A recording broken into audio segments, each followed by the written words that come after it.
Good night, everyone. Good night, everyone. And welcome to Alternative Views. This is Keemar Stewart, and I'll be your host and moderator this evening. Welcome to the show. So, I just give a few persons a chance to sign on. Um, as advertised, we'll be having Robert Bobby Morris as our special guest this evening. So, I just want to give you guys a chance to come on, connect to Annette Wood. Um, as we're just getting started, this is Thursday afternoon, the 18th of January. We're streaming live from Greystone, Barbados. And Alternate Views is a regular uh, contributor of opinions in Barbados, varying opinions, political opinions, economic opinions. But for this shows specifically, we'll be focusing on most economic views, as this is Economic Thursdays.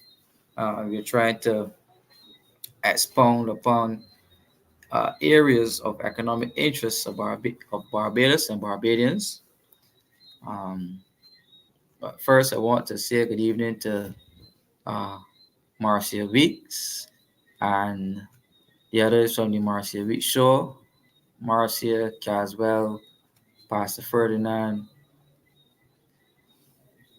Rose, uh, everyone, Lumumba, Winston.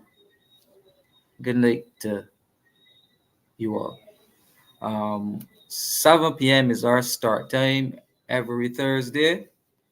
Uh, Not 8, as was suggested in the stream. I don't know why it does that, but I set it for 7.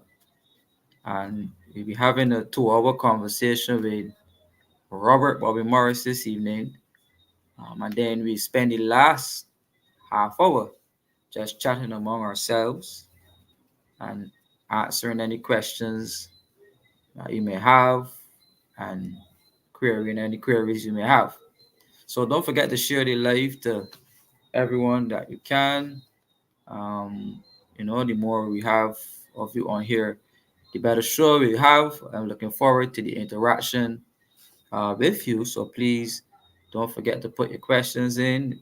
If you have any comments, please be sure to share and let us have a good show uh, this evening. So I will not keep you any longer. I see Mr. Morris here in the background, so we're just going to bring him in and ask him to say uh, a good night to persons that we have on here so far, and we let him introduce himself to you. But over to you, Mr. Robert Bobby Morris.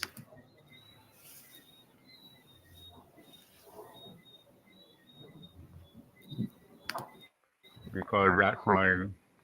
preferred You title. could you could start over because the microphone was muted just now, so we Are, didn't are get the you first. are you in the mic now? Yeah. Could you turn up the mic a little louder if you could? All right.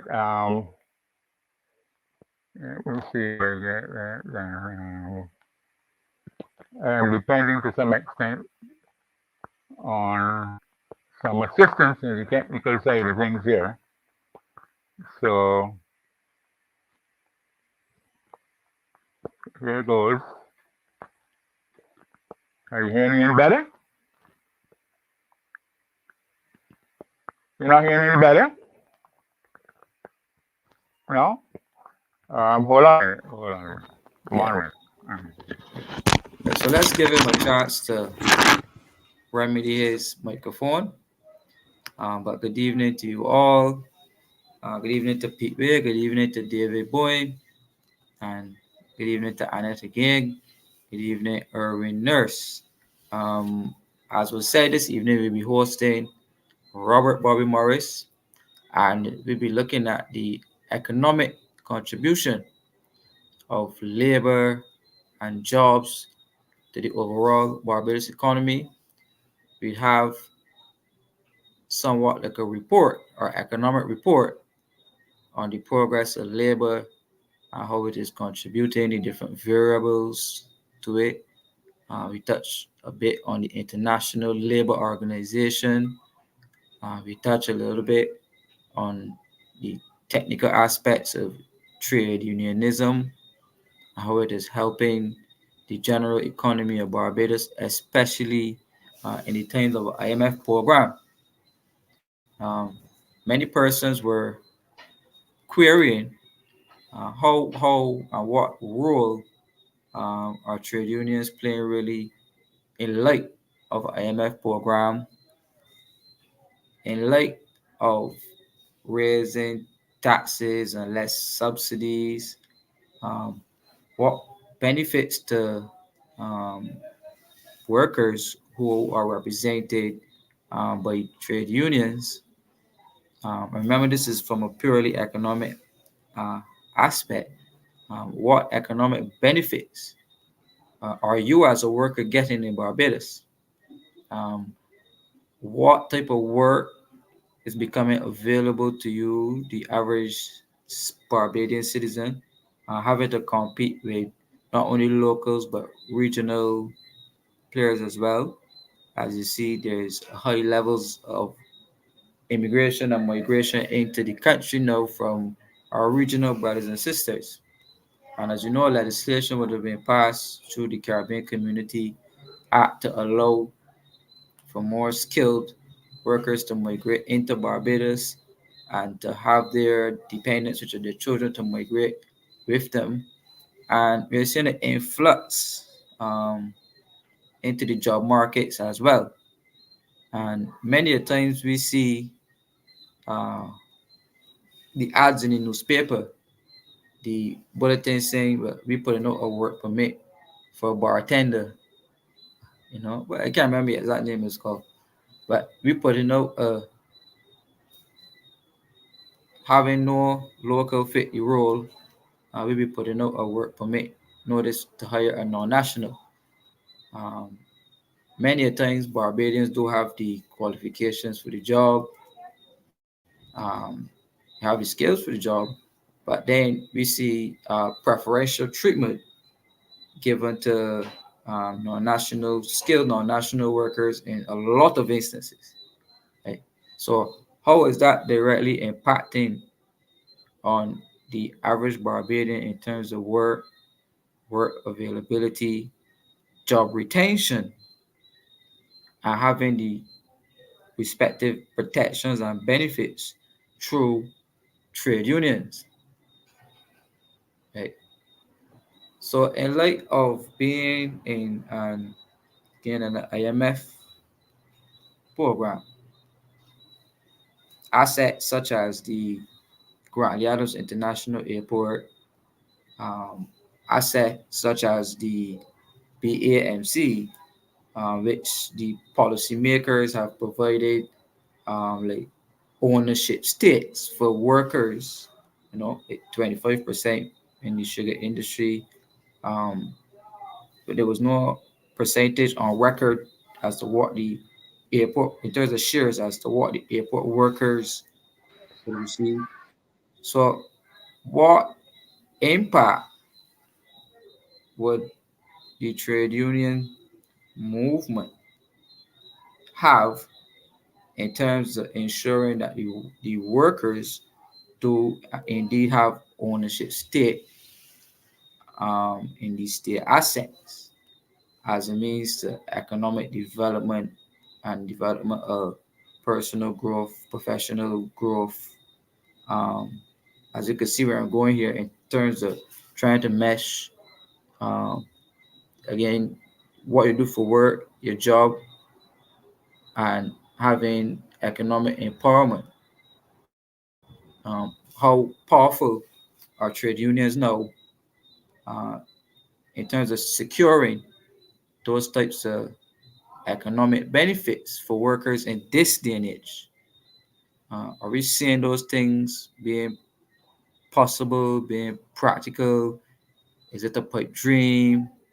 I'm not sure Mr. Morris would explain quite a few of those things tonight. So I see he's back here now, so I'm gonna try to get him back in now. I'll mute his mic and try to get him going. So yes, you have to unmute your mic. Yeah.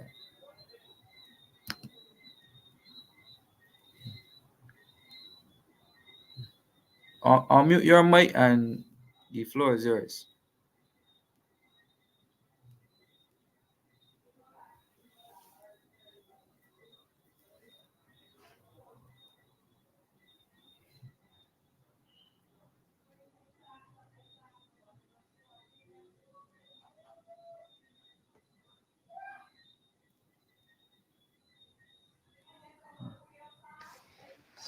Got it at last.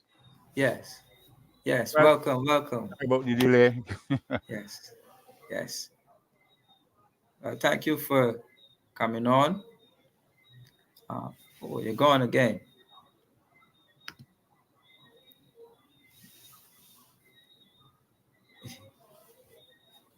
You can't hear you.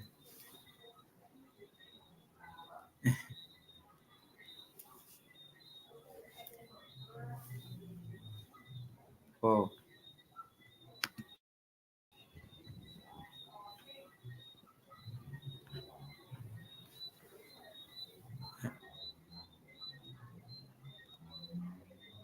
yes. Our apologies this evening. He's having a bit of trouble with the mic. Um, if you could click on mute, um, we could hear him, but for some reason the mic is staying muted. Are Yes. you hearing me now? Yes, I hear you now. Good. Okay. Yes. Thank you very much. Thank you very much. Sorry about that. Um, Timar, thanks for the delay. Some technical problems on my side. Um, just to say good evening to Marcia and Kat, of course, and anybody else who might be listening to the program, and to say that I appreciate the background that you would have set yourself in terms of what you see to be the labor issues before us. And what I want to do is to speak to what we call labor market issues, just as you have, that we need to address to understand and to critique where we are now, and to focus on what I see as the major problems that we have to look at. And I'm trying to do that from the perspective and experience of having been in industrial relations for most of my life. And I think that we are in a very critical period. And we are in another change period. And therefore, I thought I should look at what I consider to be significant change periods that we had to go through in the recent past. And as I said, I think we are not only in a change period, but we are in a dramatic change period. And we have to examine what we consider to be in the best interest of the masses of the people of Barbados. How are we going to deal with the issues that confront us? And to some extent, I have to look at institutions. To some extent, I have to look at structures and persons. And to some extent, I have to look at philosophy and an understanding of the political environment in which we are operating. So I will speak first to set that background as I consider to be important. And I would want to start by doing a little going back to the 1980s, because I think the 1980s is a very important period to examine what happened in our industrial relations, because say 1981 or there, about from the start, looking at 1991, which was fundamental, and coming forward as much as possible to the present situation. Now, I start by asking a question. I have not for a very long time heard anything at all about the Caribbean Congress of Labor. I do not even know if it is still operating. And if there's anybody that should know, I believe I should know. I was first vice president of that organization, and I hear nothing at all of the continued existence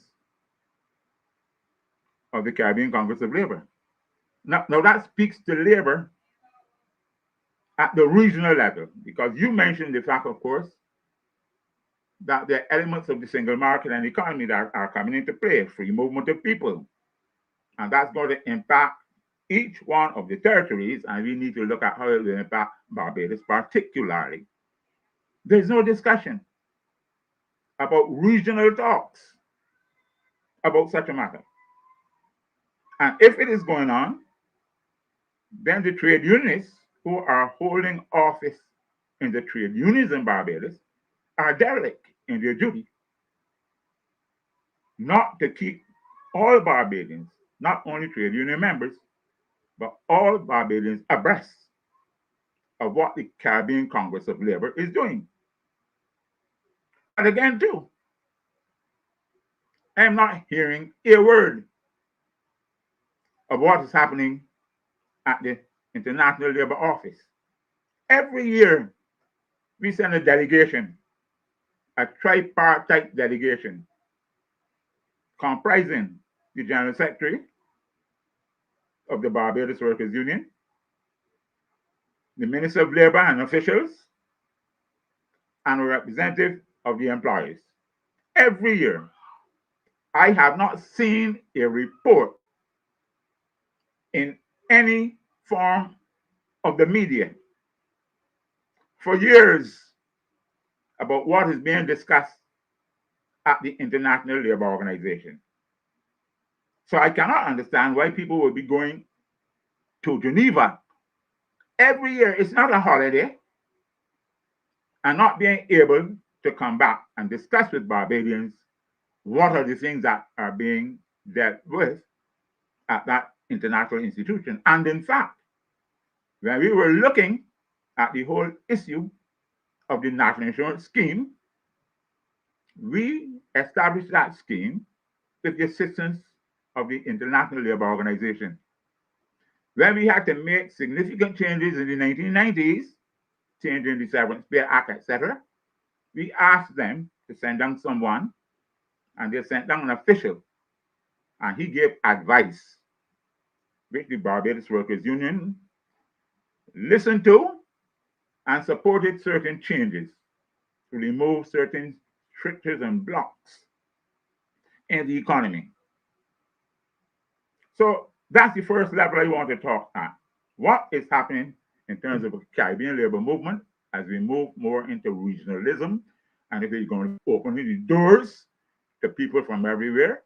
What is happening in the Caribbean labor movement? What are the members of the Caribbean labor movement who are in Barbados saying to the Barbadian people that they are discussing among themselves? So that's the first thing. I want to look also at how the labor market has been moving for the last about 20 or so years, very quickly, because it's very important to recognize that if we're talking about labor and labor issues, we will misunderstand what is the size and what's the structure of the labor market that we're talking about. So let's look at things like the size of the labor force and so on. So I go back to say 1981 or thereabouts. I think that's a good place to start in terms of what the labor market was like back in those days. And what we will see is that there was some growth in the labor market, starting from, let's say, between 1981 and 2023. In 1981, the employed population in Barbados was 1,200 persons. In 1991, it was 107,000 persons. Now, because of the well-known difficulties that most people are aware of in 1991, when layoffs became a matter of course, they were executed under the IMF program. And that happened between 1991 and 1993. The employment levels moved up to about 1,400 from the 1,200. And then by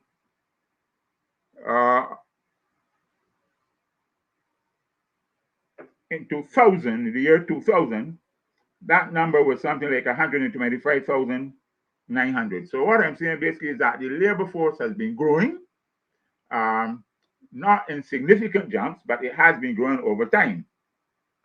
Now, what has happened in terms of the labor force is that it has changed in structure significantly. In other words, we no longer have a labor force that is basically mainly in agriculture and in manufacturing. If you remember, back in those days, we had a whole lot of screwdriver companies, a lot of Intels, and those kind of companies that had been brought in by every barrel. But over the period that we're talking about, that has fallen off. So it means now that we have to look at a different type of labor force, where in fact, if we're not careful, because one of the areas that grew significantly was offshore banking and finance. But that might figure in terms of dollar earnings, but not in terms of employment to any significant extent. It did not generate a lot of growth in numbers. So agriculture is knocking out, and therefore we are almost into an industry where I would say that construction, quarrying, government services, tourism, and banking and similar services, those are the ones that are growing most. And they are not necessarily the traditional areas that trade unions get control over. Trade unions used to be more able to recruit people in manual type labor and people with less educational levels. And so we have to therefore look at education too. All right? So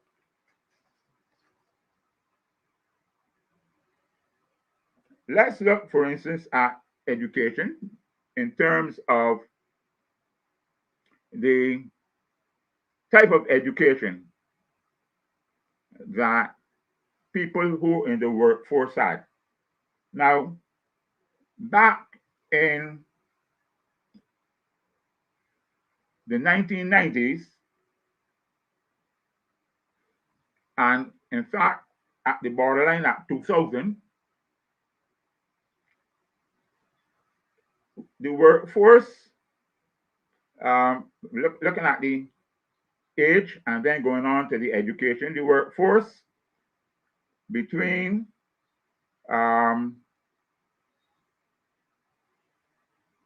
the highest number of people in the workforce were between 15 and 19 and between 45 and 64. Those were the cluster ages that were the largest numbers.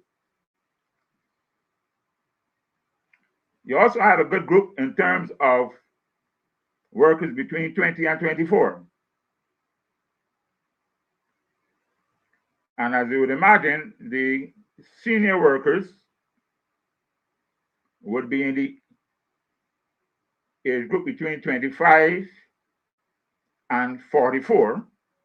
That was also a very significant number. And then one can summarize that in totality between workers 45 to 64 were about 76.2%. Workers between 45 and 64 were about 72.6%. 76.2%. Now that's a mature set of workers heading towards retirement. And that number, as I said, was given from the statistics I've been looking at in something like the year 2000, which is 23 years ago.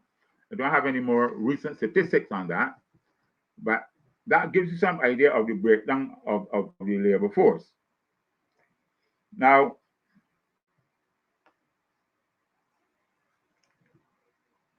let's look at education in terms of the workforce.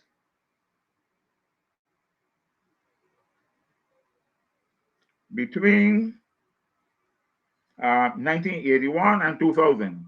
In 1981,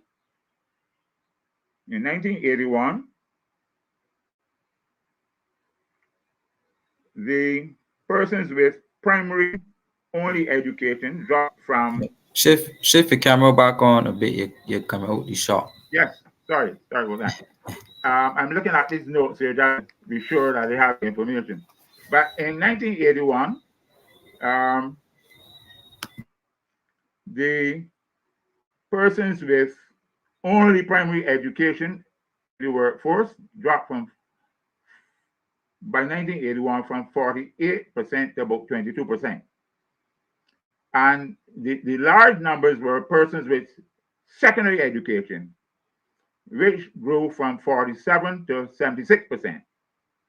And those with university education moved from 4% to 22%. And those with technical and vocational education from 0.4% to 2.8%. So there has been a different type of labor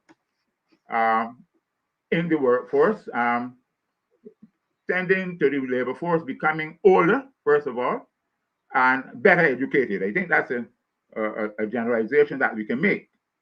Now,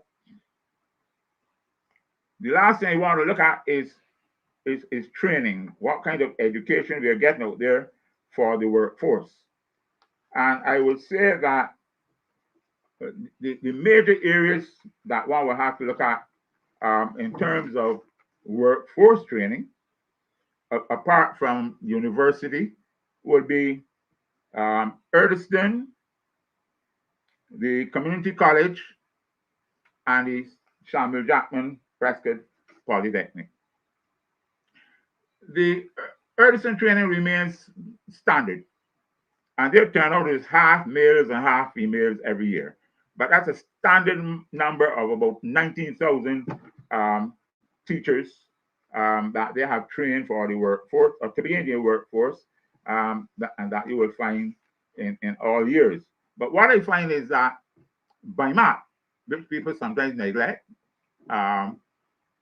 women are using BIMAP significantly, not men so much, but women are doing both an advanced certificate in management at BIMAP as well as a master's that they do. Men are not very much.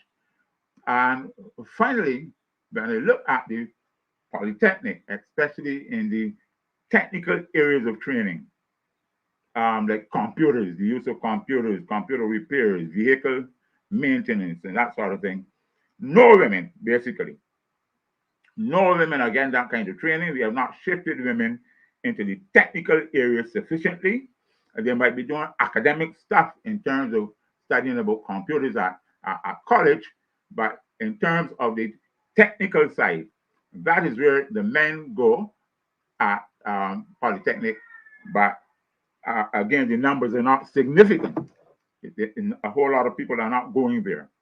So the workforce has not been changing dramatically. So let's look at the industrial relations side of things.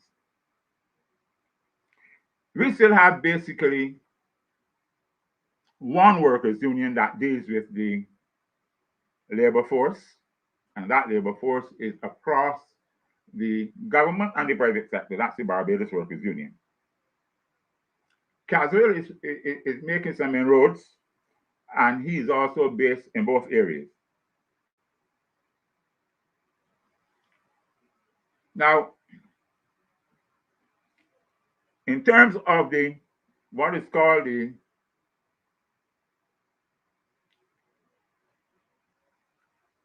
what is called, I think, euphemistically, and I don't want to be,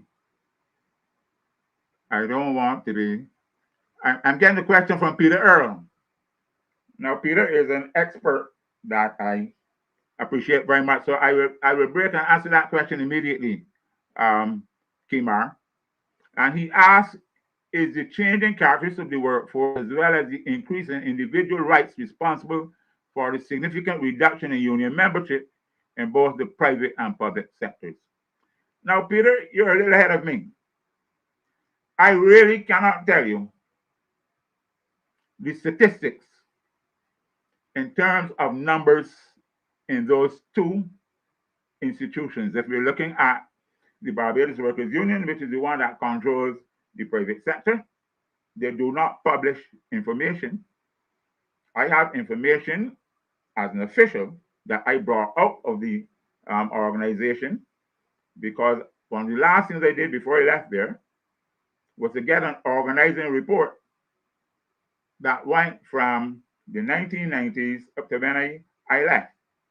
So I know that we organized significantly. All of the commercial banks were organized. And not only were they organized, but they were in three divisions: managers divisions, supervisory divisions, Peter, and then the clerical division.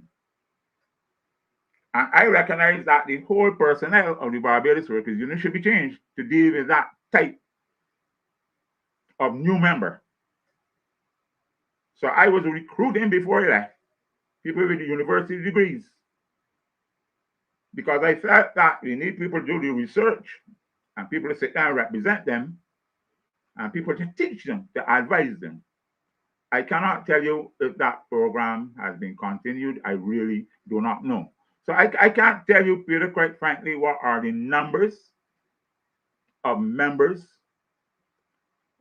accurate numbers. I cannot tell you what the density, what is the labor density in the private sector that is organized. I can't tell you what is the density in the public sector that is organized. But when I look at NUPW having elections, and I see the numbers that are put as having voted for X or Y, I know it's a very small percentage of the public service that is voting in the NUPW election. So I agree that I would reach the conclusion that the numbers that are in the unions are not what they used to be.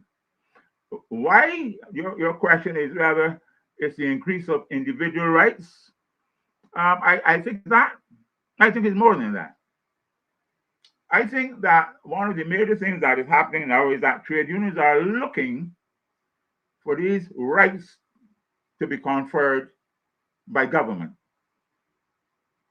And there are only certain rights that government will be able or willing to give to trade unions. Those are the rights that will not interfere with the control and the autonomy that governments like. So yes, there are some rights that they're trying to struggle for, but the individual rights are not necessarily the legal rights we are talking about here, but the rights that comes from the education that you get.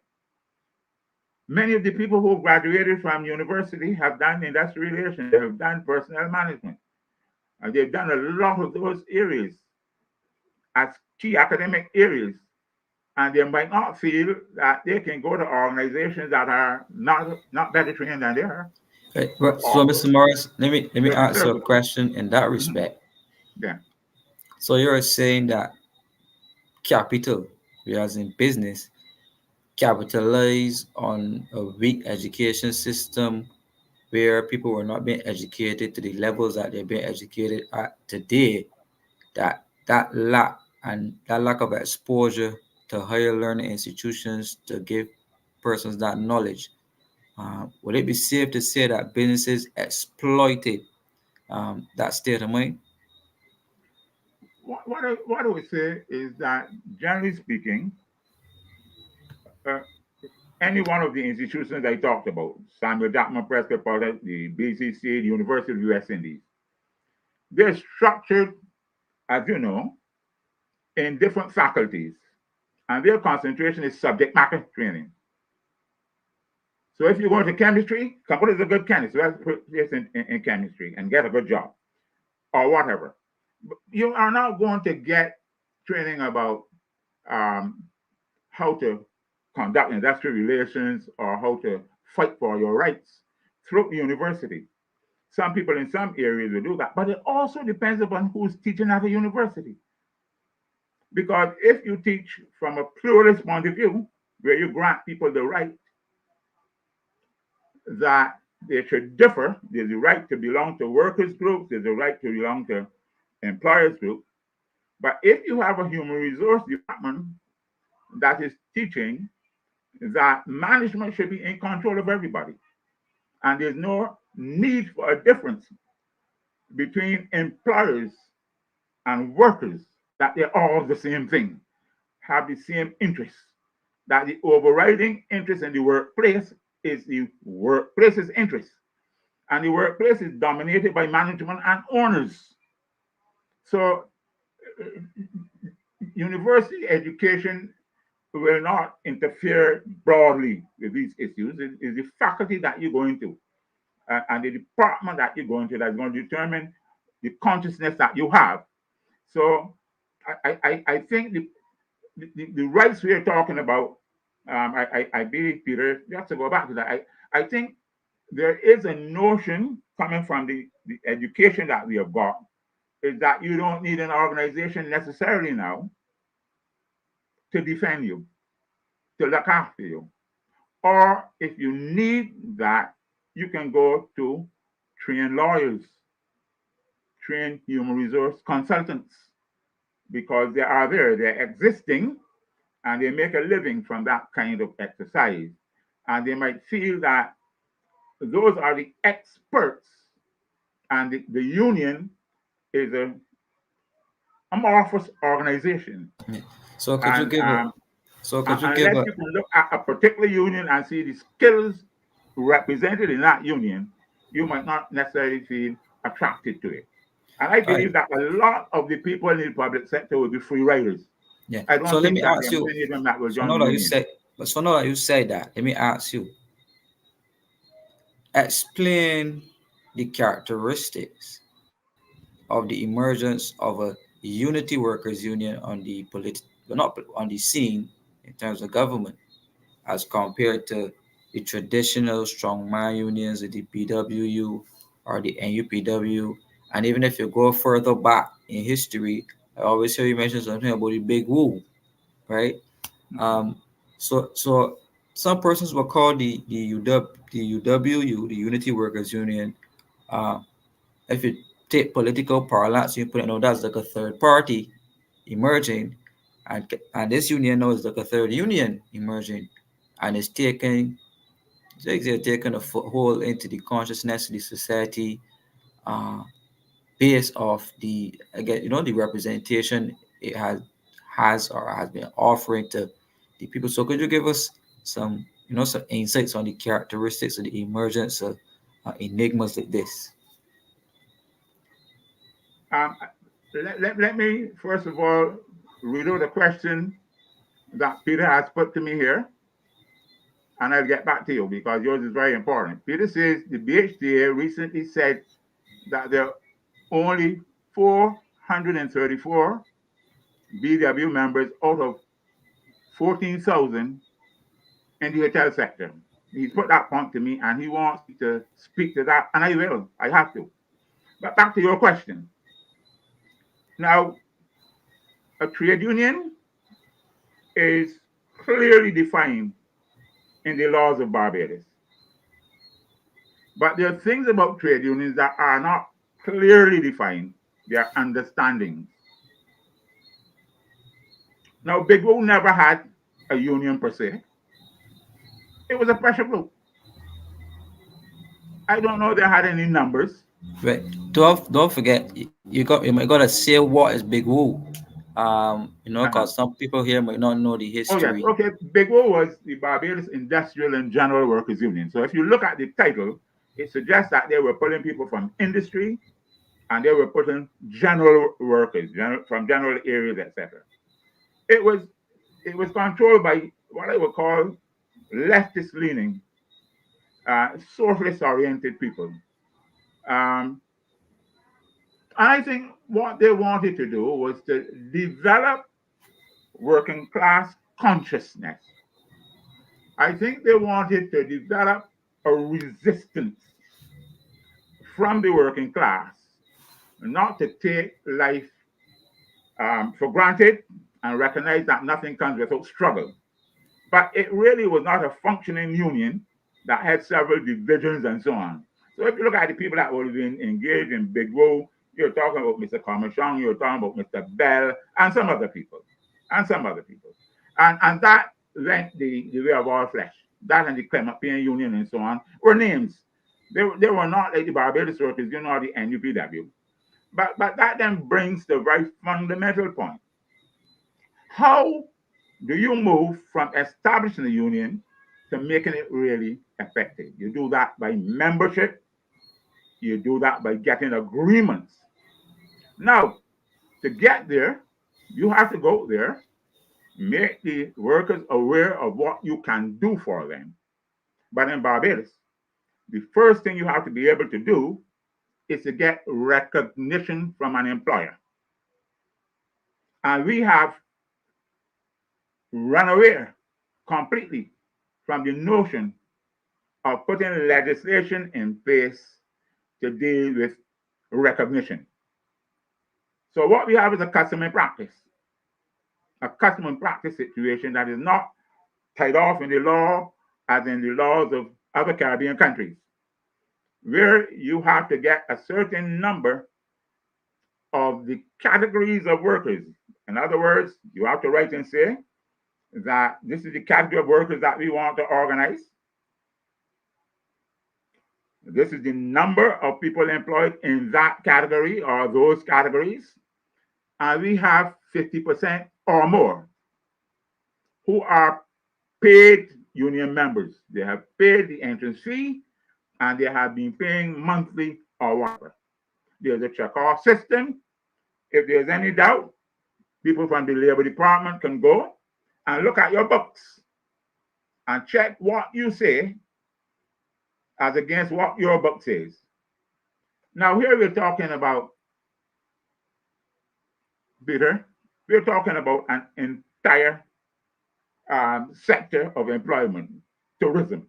Tourism is a mixed product because you have the hotels to be one part of tourism.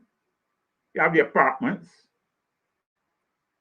Then you have certain other aspects of tourism like the tourist buses and the people who go on tours and those sorts of things and so on. So if you're talking about a tourism sector that you want to organize, you have to be very specific in that. So the total numbers, I guess, would have been given by the Hotel and Tourism Association. I would believe that the Barbados Workers Union would be going for people who are working in hotels. I believe that that would be their major thing. And of course, it would be luxury hotels, A-class hotels, B-class hotels, apartments, and so on. And they would have to show that they have the numbers in all of those hotels that are represented by the BHDA. And if there's a challenge, the Labor Department will have to go, check the union's book, look at the company's book. Now, the company can talk about its members because they know. It can talk about its employees. The Barbados Workers Union has to be very clear of what steps they are taking. Because what you're going to do if you take a certain position against the employers is that they're going to play by the rule. And they're going to get government. They want government to give a minimum wage, and they have to discuss what they mean by that. But government is going to make sure that it's not going to have difficulties in its major area of economic interest. Right now, that is the predominant area, not only now, but for the foreseeable future. All you're hearing are new hotels going up, all in Bridgetown, the South Coast, wherever you look, it's hotels. Sugar is drifting down the road. The hotels will mean construction and quarrying will also be creating jobs and other areas. So government is going to be looking to tourism to drive the economy forward, to pay back its debts. The hoteliers in the private sector, and there are many hotels that are owned, as you would, most of the hotels are owned by private people, some local, some external, and they have to make sure that they pay whatever is due from whomever they borrow the money to invest. So it's going to be a fight. Whether or not I think the union has defined its fight closely enough and clearly enough that I can follow it, I'm not sure. I believe that when you get into a position that you're fighting an industrial battle by public relations, which means that you're trying to build up sympathy from everybody, nationwide sympathy, looking at the internals of this matter. But you know that these things don't stay inside. You know they go out. So you know that if you start taking certain action on the hotels, you know that the tourists are going to look at it and decide whether it's an environment that they want to come to. So you have to be very strategic in terms of what you're doing. So industrial relations by public relations is one thing, new in a sense to me, because public relations always followed things like negotiating and organizing and so on. Those are the heart of your organization. You do your research, you try to organize people, and you negotiate contracts for them. If you want to carry a battle of talk, that's a completely different arena that you're going into. It's in a way new territory, and you have to be careful about what you do, because everybody fights for their turf. The union will fight for its turf. So here the people tell you, you only got 14. What was the number again, Peter? Put back that number for me. Peter, put back up that number.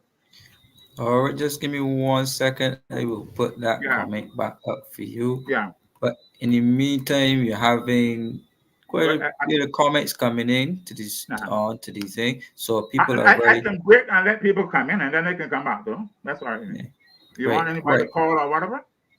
Well, not the call, Okay. but I mean, I was just people in the comments here, Mm-hmm. getting quite a bit of interest from the audience.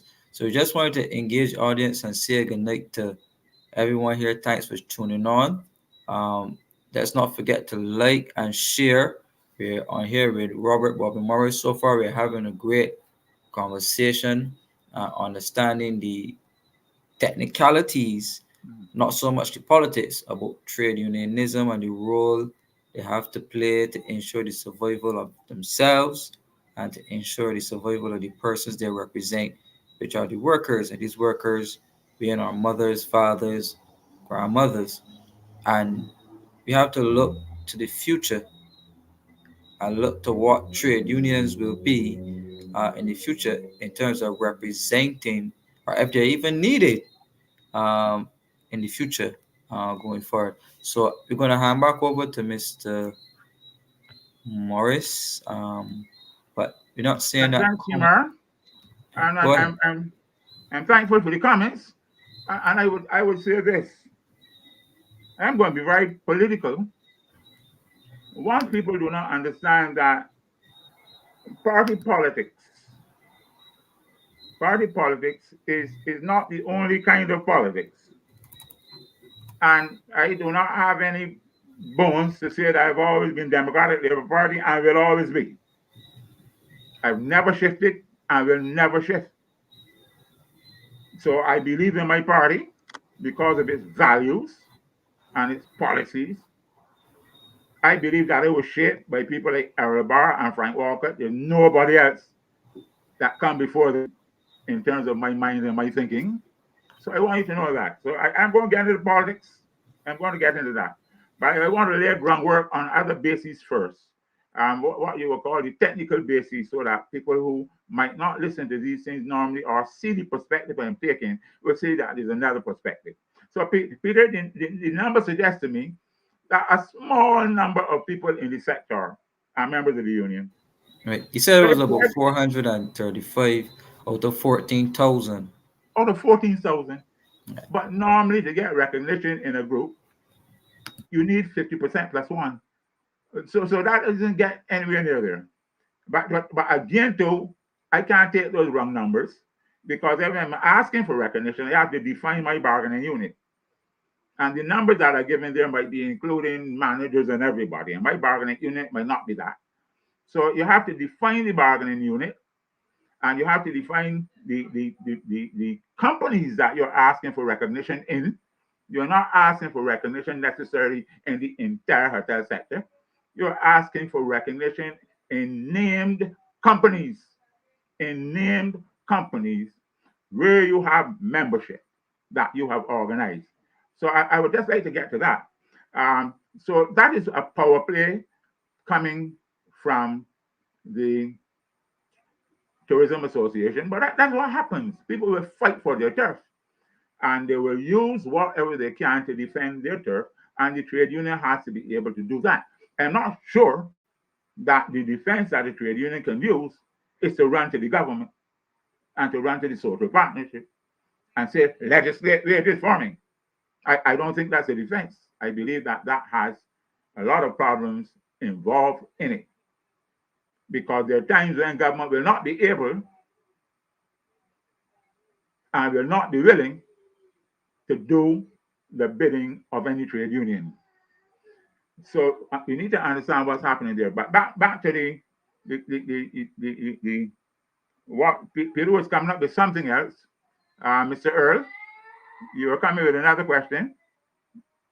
Government wants a minimum wage to attract more brand name hotels. It is not in the interest of workers. It is not in the interest of workers. That is Peter's position. And Kimar, you would recognize that I'm giving some respect to Peter. Peter is a human resource management specialist. And there are a number of intellectuals, Peter, Andrew Downs,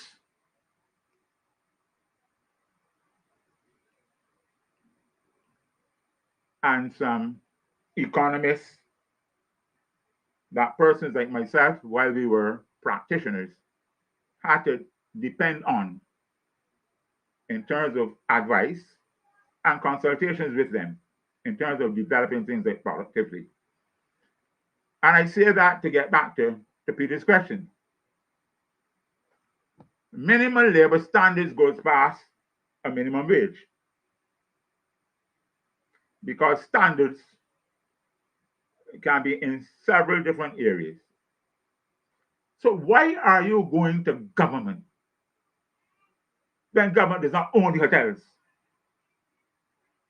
Why do you go to a government and tell that government that they must tell the private sector, the private operators, the private inventors, that government is setting a legal standard for all of them?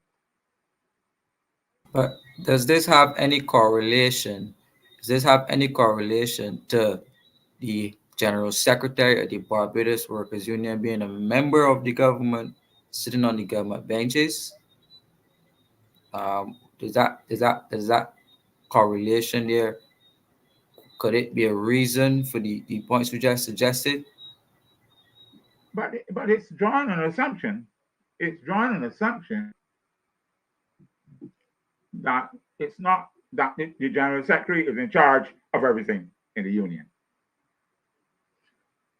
The general secretary is the chief officer, but there's a general council, an executive council that runs the union. I would hate to think that we're in a situation in Barbados now where only people from one party are on the executive council. I think there are about 24 members of the executive council that are elected every year. There should be elections in a ballot, a secret ballot. And if we have reached a situation, Kimar, that one party is represented on the entire executive of a trade union, that is a serious matter about democracy and where we are. A very serious matter. Because all the time I was there, I always knew who was a B, who was a D, who was an NDP. But it did not matter because we spoke with the voice of the union. The union was the number one thing. So we have never said that Springer should not have been General Secretary, and his politics would have been, in those days, Barbados Labour Party. Frank started as Barbados Labour Party, and he went to Democratic Labour Party. Leroy Trotman went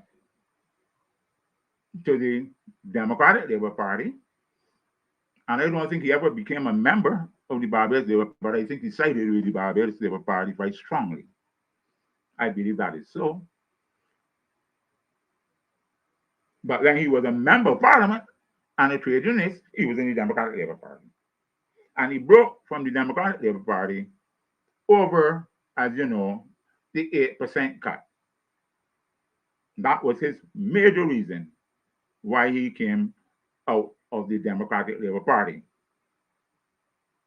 So we have to look now very carefully at whether, in fact, we are dealing with a trade union now that is based on political alliance to one party. That would be serious business in our country.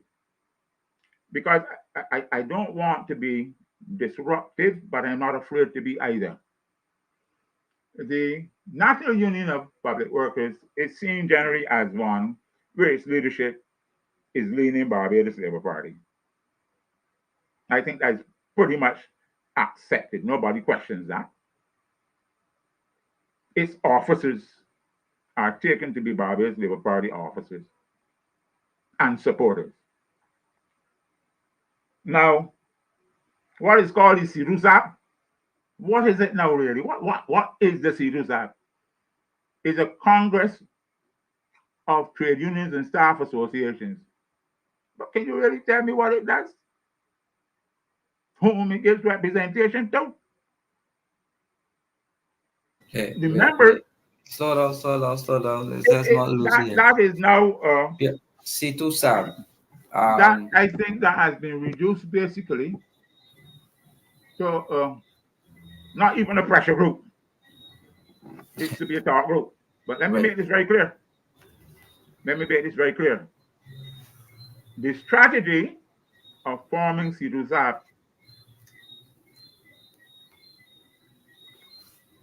should have meant that it spoke for all the trade unions because it becomes a secondary body.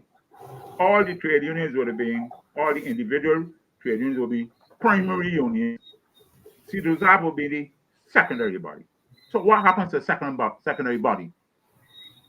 The primary bodies would cede certain rights of representation to that secondary body.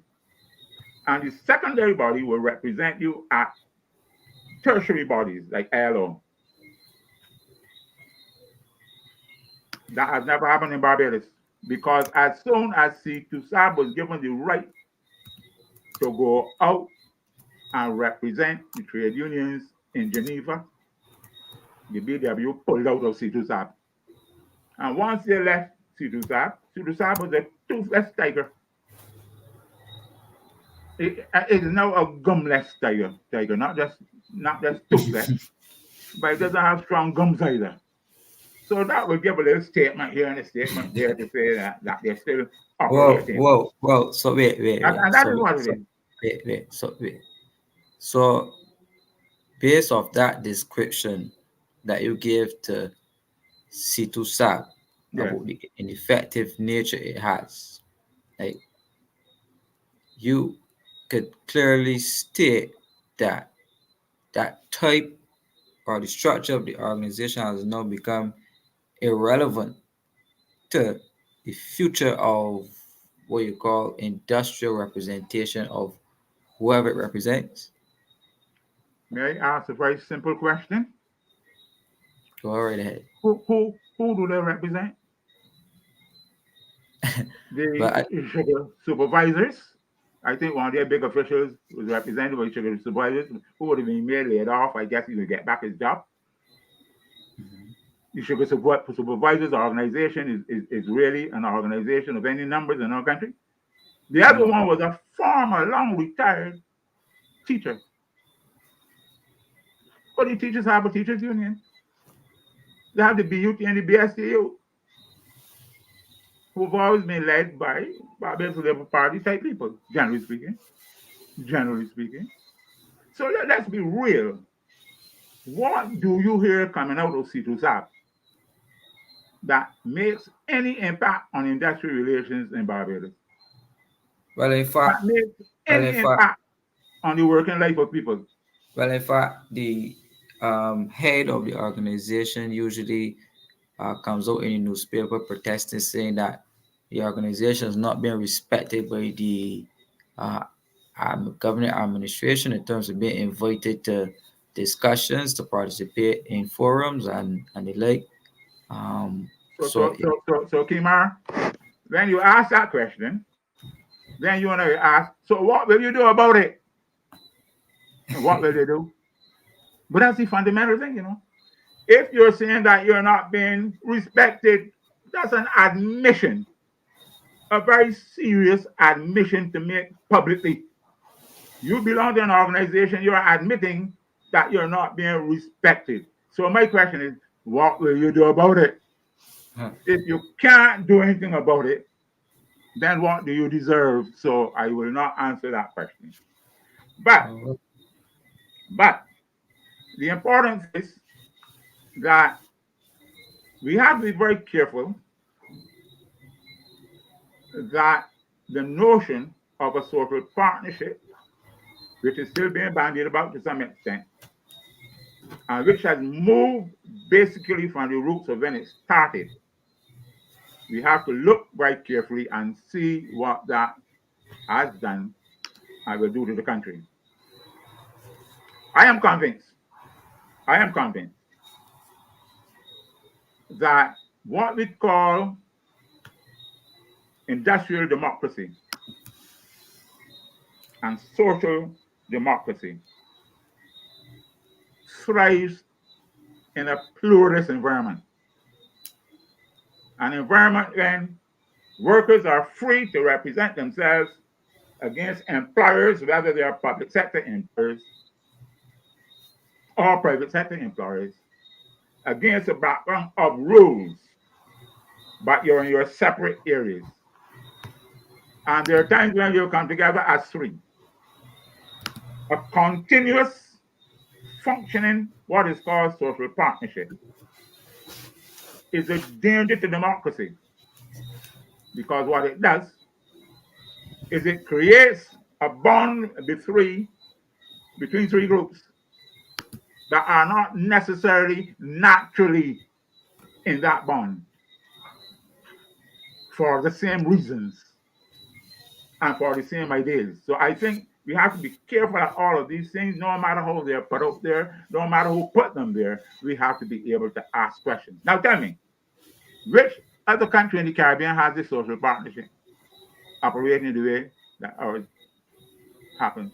Tell me where in the rest of the world, for that matter, this notion of social partnership that employers and workers are sitting down with government to determine basic wages and so on. Will you tell me where that is happening? And are we saying that we are unique, we are the best people in the world because it's happening with us? That might be a strange way of interpreting how you see your own situation. So my own view, quite frankly, is that CTUSAB could easily close tomorrow and will make one difference in the industrial relations environment. It would make no difference whatsoever. What would be better is if the groups that so far have not been allowed to have the right to get recognition as trade unions, were given that right. Just as the prison officers didn't have it, they went to court and they got it. And maybe the ones that will be accepted will be people in the military and the police force. You might want to keep them out because that's a kind of international thing.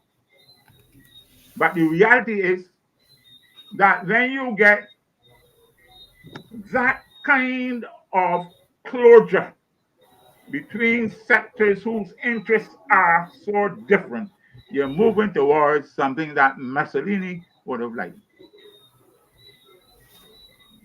Wait, we have somebody, Pedro Gemma, saying, "Say, Mr. Morris, fascism is creeping in." Pardon me? Pedro Gemma is saying, "Say, Mr. Morris, fascism is creeping in." Well, the word is so right as far as I'm concerned that I would have to say that we're thinking in the same way, Pedro. We're thinking in the same way, Pedro. You see, people look at various forms of totalitarianism and they think that communism is one form and the only form. It's not so. Fascism is another form. What is fascism? Fascism is a notion, basically, that only the powerful people in a country should have control and power. And in Germany, it was not only wealthy people, but people of higher state, people who came from aristocracy and so on. Those are the ones who would control. The top elite then the whole and control the whole thing. In Russia, it is the people who belong to the communist group, the ones who are the members in the commissariat and the hierarchy of the different communist groups. They control. They make the decisions. That is where Putin and those others have power. They make decisions. They kill people if they have to, get rid of you, and that sort of thing. And that is something that, well, China is similar to that. We don't want to go there. We don't like necessarily where America is sometimes, and I'm not praising America. We don't like where England is sometimes, because both of those countries, one is a carbon copy of the next, in the sense that one was born over the other, and they have racism, they have classism, and they have all those other things. We, in small communities like ours, need to ensure always that the masses of people have access to justice. So we don't want Barbados to be under any Mussolini. Whether that Mussolini is one that struts about the place with his boats, his jack boats and so on, and his army, or one that pomposets all over Barbados, get on as though Barbados is controlled by one person, and there's some of that creeping in. The notion that Barbados is really controlled by a cabinet in political terms, but that the cabinet is really controlled by a person. That feeling is creeping in to Barbadians. And if that is the feeling that people have, that is generally what is happening. If a person is controlling the ministers, you don't think they would control the general secretary of a union? You don't think they will control the trade union leaders who are afraid to protest, to speak out, to ask for change? So what you have to do is look at the climate that develops in the country.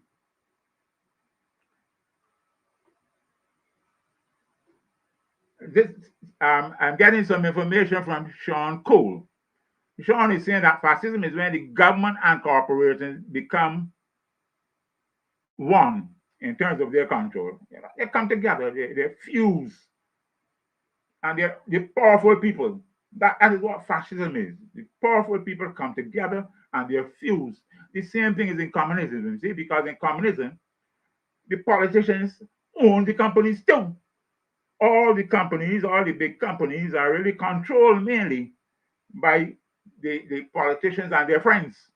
So one is on the right wing and one is on the left wing. Understand, Sean? We don't want the right wing, nor do we want the left wing version. What we want is democratic socialism. And for me, democratic socialism prospers when the trade union movement is free. And that does not say that people cannot join the party that they want to, because that has happened all the time. That's not a challenge that I will put on anybody, because nobody could stop me from joining the party of my choice. But that party has always been seriously selected by me. Yeah, We but always had Mr. Morris, options. let me pause you right there, right? Yes. I in my book, Alternative Views, right? I Mhm. would have written in the first stages of that book about trade unionism and the impact it had on the Barbados economy, where I would have observed where we had marches of disgust um, in the city of Stone. Um, we saw the leader of the opposing party at the time um, merging with the trade union leaders. And it was also said that the workers were indeed paid by the employers to have the day to march. Right? That is one observation. The second observation is the unions at the time were collectively asking for a 23% raise in wages. Right? Which the average man or the most reasonable man would observe would have been unsustainable at the time given the economic challenges. Right?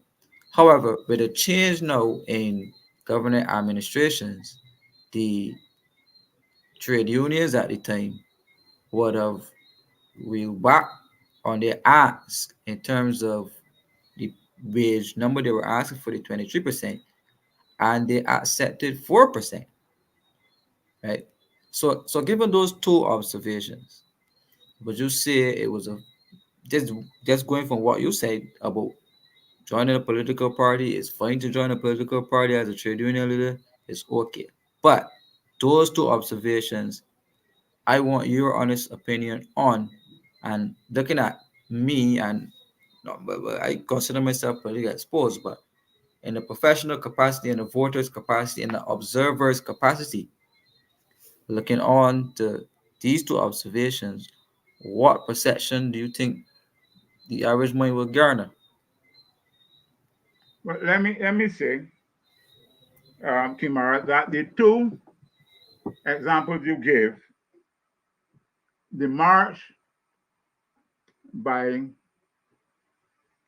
unions along with the private sector against the government. The one in the 1990s, if you read, if you read Harhart's books, Harhart was writing about popular figures in Barbados. He has wrote several books, but in this one, he said that David Seal told him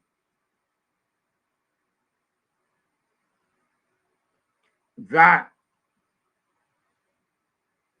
he called the General Secretary of the Barbados Workers Union and told him that he was going to pay his workers not to come to work, to go and walk on that march.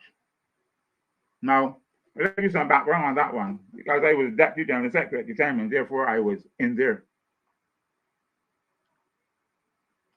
The NUPW is really the organization that was supposed to be represented the public servants. And it was the NUPW workers whose salaries were cut. There's 3 marches that failed. They marched up and down Broad Street and could not get more than 350 workers.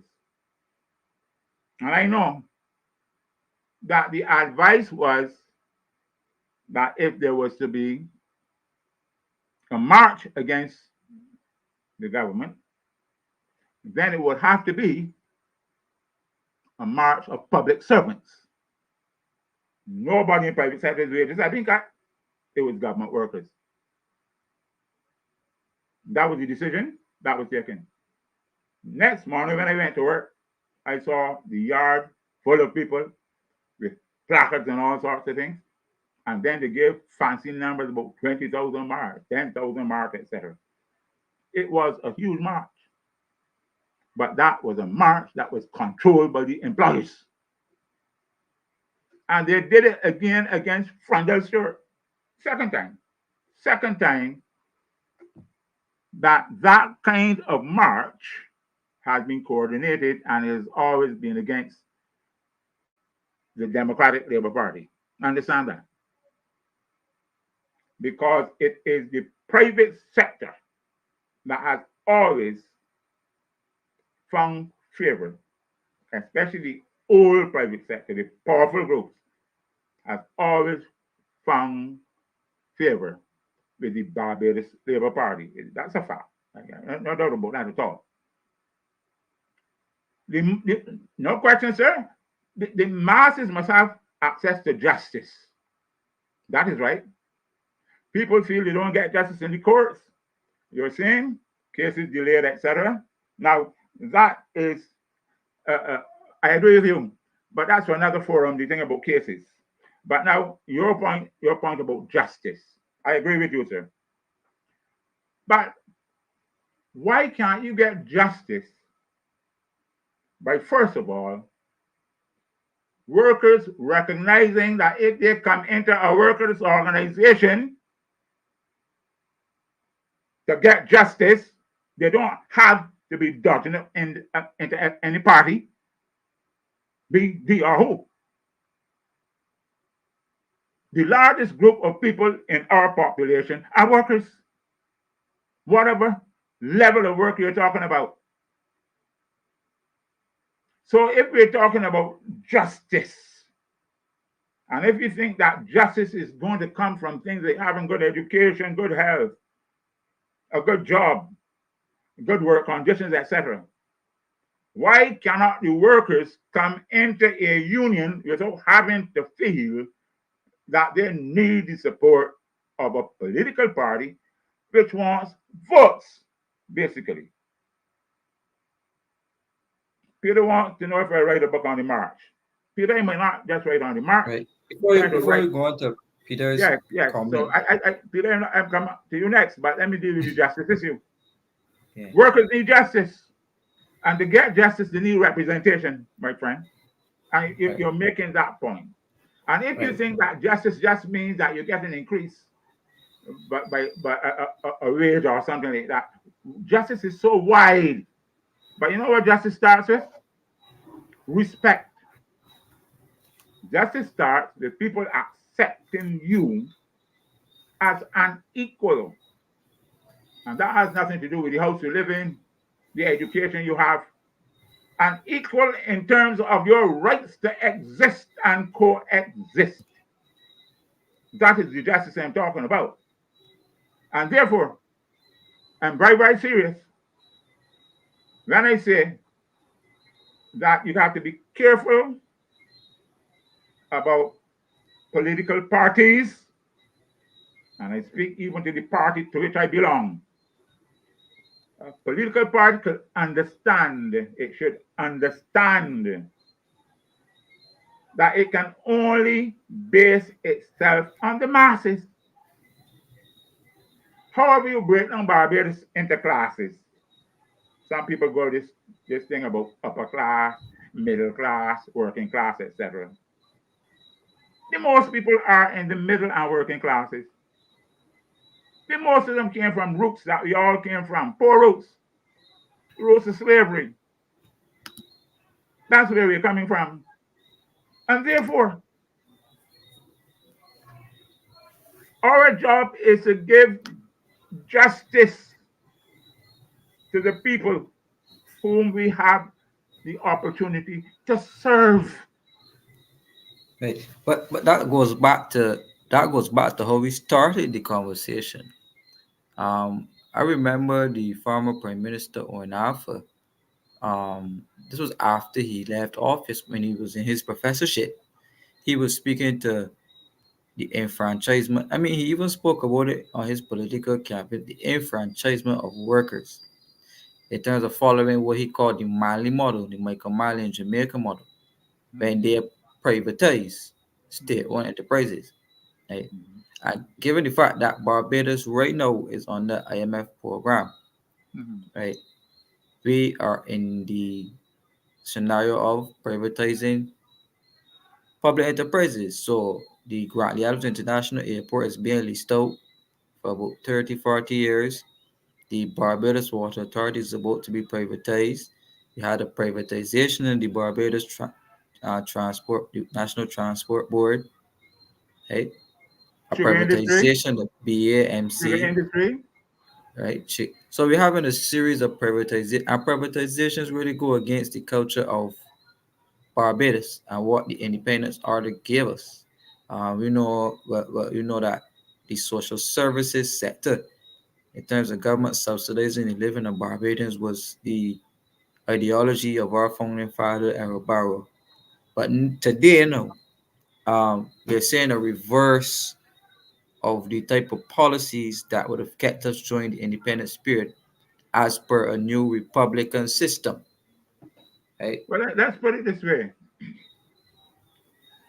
privatization or nationalization. That's the option that a politician has to decide which path he will follow. In the long run, I believe any politician, any leader of a country has to think about the capacity to compete in a global environment, a regional environment, and a global environment.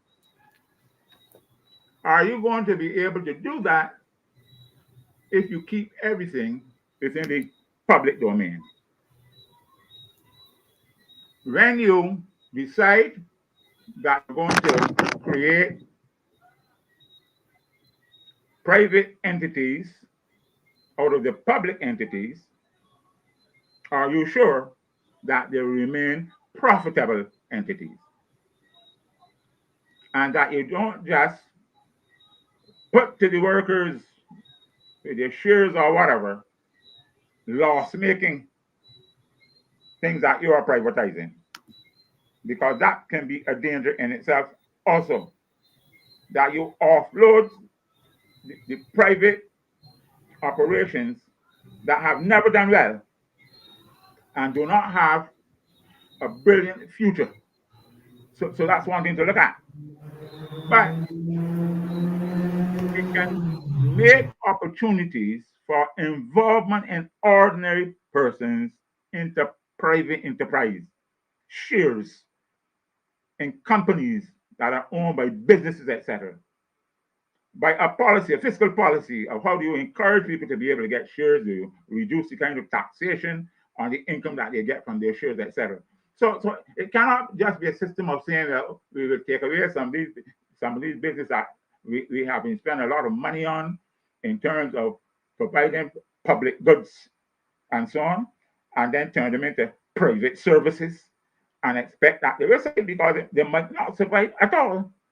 And therefore, that might be just offloading government responsibility to the wider set of people, to some people who might be anxious to start off and get some experience and so on. So my own thing, quite frankly, my son, my own thing is that we need more Barbadians to go and get the training to become business people. There's nothing incompatible with owning business and becoming a businessman and still be a faithful black man like anybody else. It is your attitude. It's how you treat business and how you treat others that is important. It's But not anything about color. but So but, we but need hold on, hold businessmen on, who hold will on, take on big business. Yes.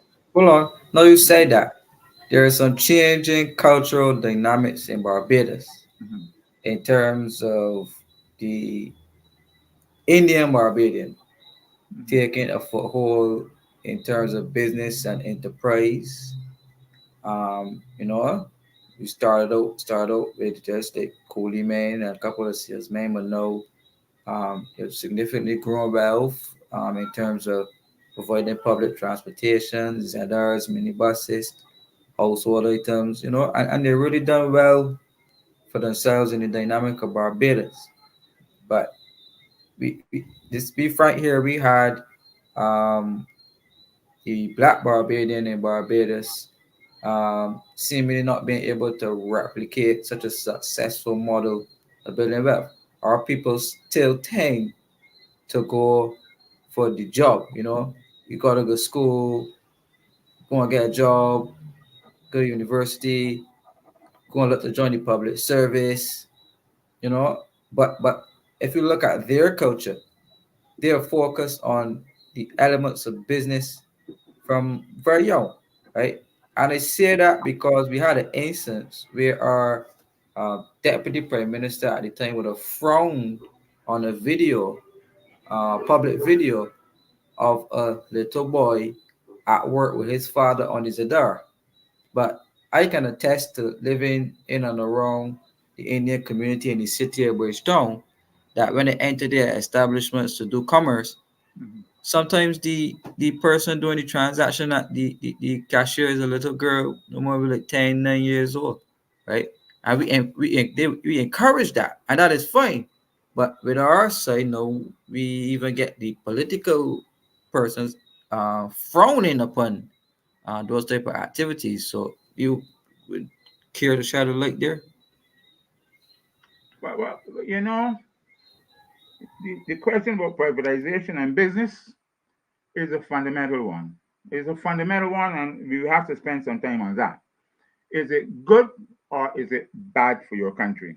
I think that is one of the issues that I see here before me as a question. We have been trained to be employees, not to be entrepreneurs, not to be employers. I didn't give you all the information, but I said that I looked at the training. Remember that? Remember, I said when I started it that I looked at what BIMAP is doing. BIMAP is training people about business management. More women go to BIMAP by far than men. More women go to all the courses at BIMAP than men. On the other hand, they're going to get the education. But becoming an entrepreneur might very depend on the people who are going to Samuel Jackman Prescott Polytechnic. Many people don't go there. I want to stress the point. The numbers are not high. People do not go there. They don't go and get the skills. Now remember, I had three sons at school. And the first two went naturally, they wanted to go in the science classes, etc. No problem. And my third son came to me and said that he wanted to do metalwork, computers, and he went down the road. So I tell him, going for technical, the rest were going to 5A. They were older than he was. And I tell him, Dad, you can't, that were dunksy boys. The boys who want to do surveying and technical drawing and those kinds of skills. And that is what our parents have been encouraging. A lot of our people have been encouraging. You got to be a doctor. You got to be a lawyer, etc. That is part of our problem because we should be telling our children that if you want to be a businessman tomorrow, it is better for you to have certain types of training that are entrepreneurial. I know a man who graduated from the Polytechnic and he went up into Eastern Europe where there were so many cars that were old and so on. And because of his skills, used to turn them into almost new vehicles, and man made so much money with it because he had a valuable skill that can translate into wealth. So what we need to do, I always say that if I had to relocate the money that is spent on education, a lot would go to places like the Polytechnic. And a lot of people would be doing computer science, they'll be doing boat building, they'll be doing furniture manufacturing, all sorts of things. They will be geared towards thinking money, how to make money. What do lawyers do? What do lawyers do? Put out advice and that sort of thing and get paid for it. And they make a lot of money in Barbados. But the use But to Barbados you, in Mr. terms Morris, of growing but and you are no creating wealth said for others, not for themselves, but for others. I'm not too sure that right. the fuss we have of getting to be lawyers, etc., should not be more in terms of making sure that our children have a choice between these areas and the area that will lead you to entrepreneurship. And then we can then do training agreements from the polytechnics and the community college to American universities, Canadian universities, and so on. But one of the things we have to ramp up very quickly is not just a government failure. This thing about privatization, it's not about government failure. It's about Barbadian failure. Because in the long run, the government still has to employ Barbadians to do the work they have to do. And the reality is that there are not enough people who are looking to build themselves, pull themselves up by their bootstrap, and to go into business. That is the big challenge for us, you see. Now, somebody, Adrian Hines said, I agree, I attended St. Leonard's. Hi, Adrian, how are you, sir? Boys as a comprehensive in every sense. Did you have Mr. Blackman down there as your, no, not St. Leonard's, he was at Ellerslie, but Mr. Blackman taught me at St. Patrick's. He always used to tell me that you need to get into something that you have a skill. So you were at St. Leonard's, you're saying, Adrian, and it was comprehensive in every sense. It assessed and placed Yeah. art, science, and technical based on your strengths, and you talk like a St. Leonard's boy. You argue like a St. Leonard's boy, and you have the Yeah. confidence of a St. Leonard's boy, Adrian. So, You see, so Mr. Morris, we have this and that, ear that only people who went to certain schools are the ones that you control. Yes. right, Mm-hmm. two things. I'm going to give you the last one first because you Mm-hmm. just said this thing about school. So you definitely think that reforming the education system in Barbados as what is prescribed by um, government policy in terms of changing the 11 plus and whatever changes, because we're looking at skills for the future, right? Mm-hmm. We're thinking about futuristic development plan for Barbados. Mm-hmm. And on the table there is a plan to not privatize, to reform the education system of Barbados. One, um, Repeat that for me again. what you just said about Uh-huh. we're looking at skills for the future, Yes. right? Uh-huh. Um, so in terms of skills for the future, Mm-hmm. on the table is a plan by the government administration to reform the education system in Barbados Mm-hmm. because what you're what you're educated in essentially becomes GDP or Mm-hmm. added to economic activity Yes, of in course. terms Mm-hmm. of the services pool, right? Yes. So looking into to Barbados as a country, there Mm-hmm. are people in here with certain levels of educational skills, be That's it right. Mm-hmm. technical, or intellectual skill, Right. right? Mm-hmm. So there's government's prescription, which will definitely involve the systemic deconstruction of that same system that you spoke about because it went to a certain school, XYZ, whatever, right? Could you give me a perspective on that part? And Mm-hmm. then two, um, you mentioned something earlier about wealth, right? Mm-hmm. And the accumulation of wealth. Traditionally, people believe that political parties are responsible for giving them some type of plan to create this type of wealth, right? Um, However, like I observed earlier, there are groups that are self-sufficient that don't depend on political parties, but they fund political parties. Mm-hmm. And the only investment people like us seem to have in the political cycle is that of a vote on election day, but having no other say until the next vote day. Um, my voice echoing, right? Until the next vote day. So could you give me a perspective on those two Mm-hmm. observations? Okay. Now, I'm going to start with the government's um, focus on changing the educational system. That has been discussed and is being discussed at this time. But I think the focus on it has been, in a sense, overly about the 11 plus. In other words, the choice at 11 to go to this school, that school, and whatever.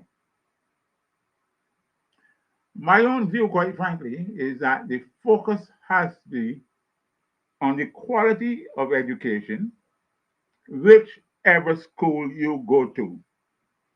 Because my assumption, and remember, I'm going to say this openly, I, I got student of the year at Edison between 68 and 70. And those who doubt me could read the history of Edison College by John Ennis, I think who wrote it, and you'll find it in there. I was student of the year. When I left Edison in 70, I went to Clearfield. So education is something that's right there to my heart. It is there that I learned like educational psychology. I learned that people are not able to make certain understandings until you reach a certain age. It's only when you get about 10 or 11, quite frankly, that your intellect is mature enough to be tested to see where you go after that. Before that, you're not capable really of making certain decisions. So men like Piaget, Montessori, I can call a whole name, Dewey, men that I studied in terms of educational psychology, who made a very clear understanding that that's the turning age where a child can go on to another level and so on. And they know, and you and I know that all children will not be equally gifted in the same things. And all of them do not develop mentally and emotionally at the same time. So those are not issues that I'm always concerned about. Now, we have always said that we should equip our people with what we call education, which is qualifications. And I have always said we need to equip them with skills. The need to make money, to cope, I believe is fundamental. The skill I chose was teaching. And then I chose industrial relations. But there are my sons who would not be in that area at all, pharmacy or whatever, business management. We need to make sure that all of our children get the best education that is suited to their psychological makeup, to their intellectual frame. And we're not all the same. Some people are very good at mathematics and some are not. Some are good at literature, etc.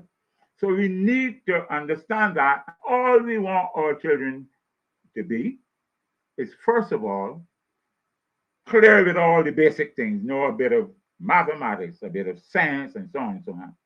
And then specialize. But when you specialize, do not specialize thinking only of being an employee. You might be that too. Think seriously of becoming an owner, a business person. Now, let me say to you, one of the first things I did when I went in the Barbados Union was to start a credit union. The Barbados Workers Union Credit Union. Frank Walker gave instructions that we needed one, and we did it in about 2 years. We had it established. It is now a multi-million-dollar organization that is helping entrepreneurs. Many people who are in the workforce now have lots of money saved and invested by going through that. So I agree that we have to train our children in areas that they get to understand money. Nothing wrong with money at all. Try and get it. You need the protection for yourself. That gives you security, and it helps to root you and your family. Because I go back to the point, I'm a historian, so I know the families that came down here barely struggling, who now are multimillionaires. Don't get the impression that all of them came down here wealthy. Some of them started 10 acres, 50 acres, etc. But generation by generation, they started accumulating and passed on. We didn't have that opportunity. We But Mr. started Morris, late. I We want to started beg, from the 1830s and even long after that, you see. So I we want to now have a beg lot you, of work to catch up I in want to terms beg of you making here that work. for, Hello? yeah, I want to And beg you, the other one very about necessary, the right? power of the, listen, the power of the, look, Kimar, running an election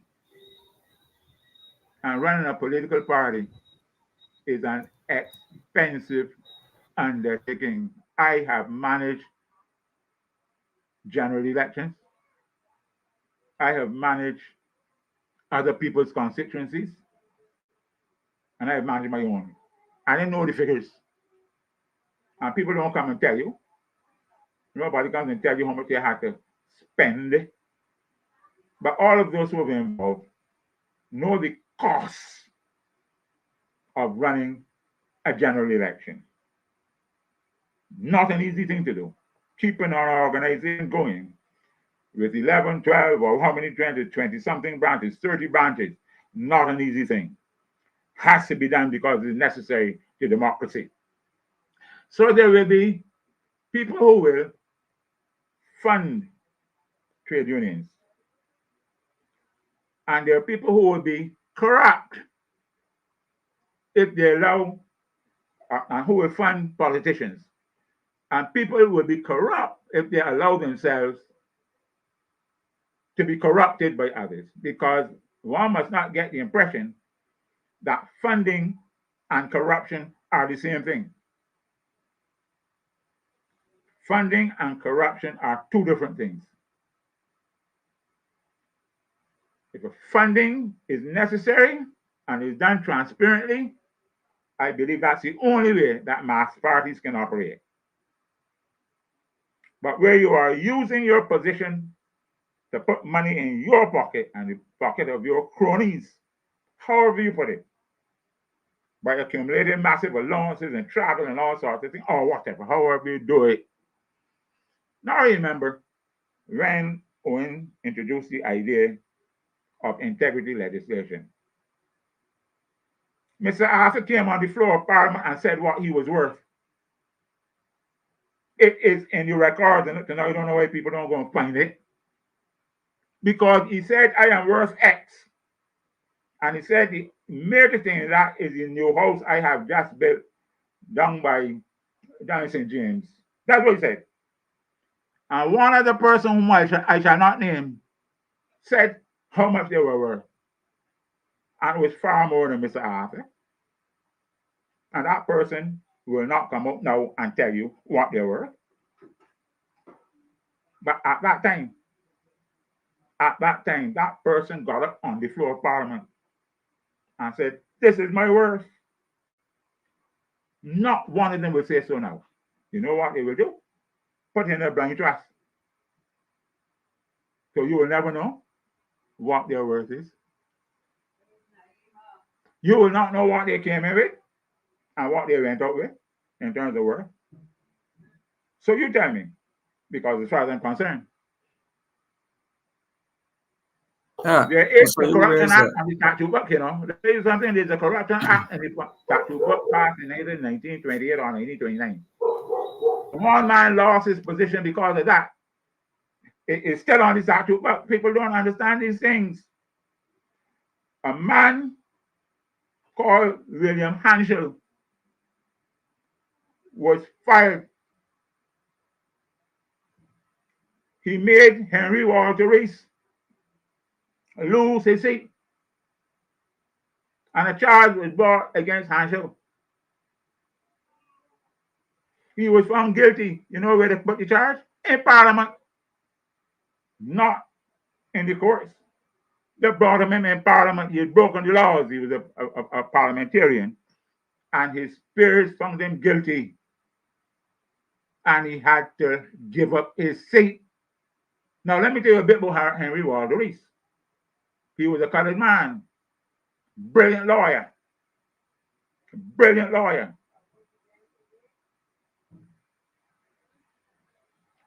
Pedro, you wait, I'll come for you.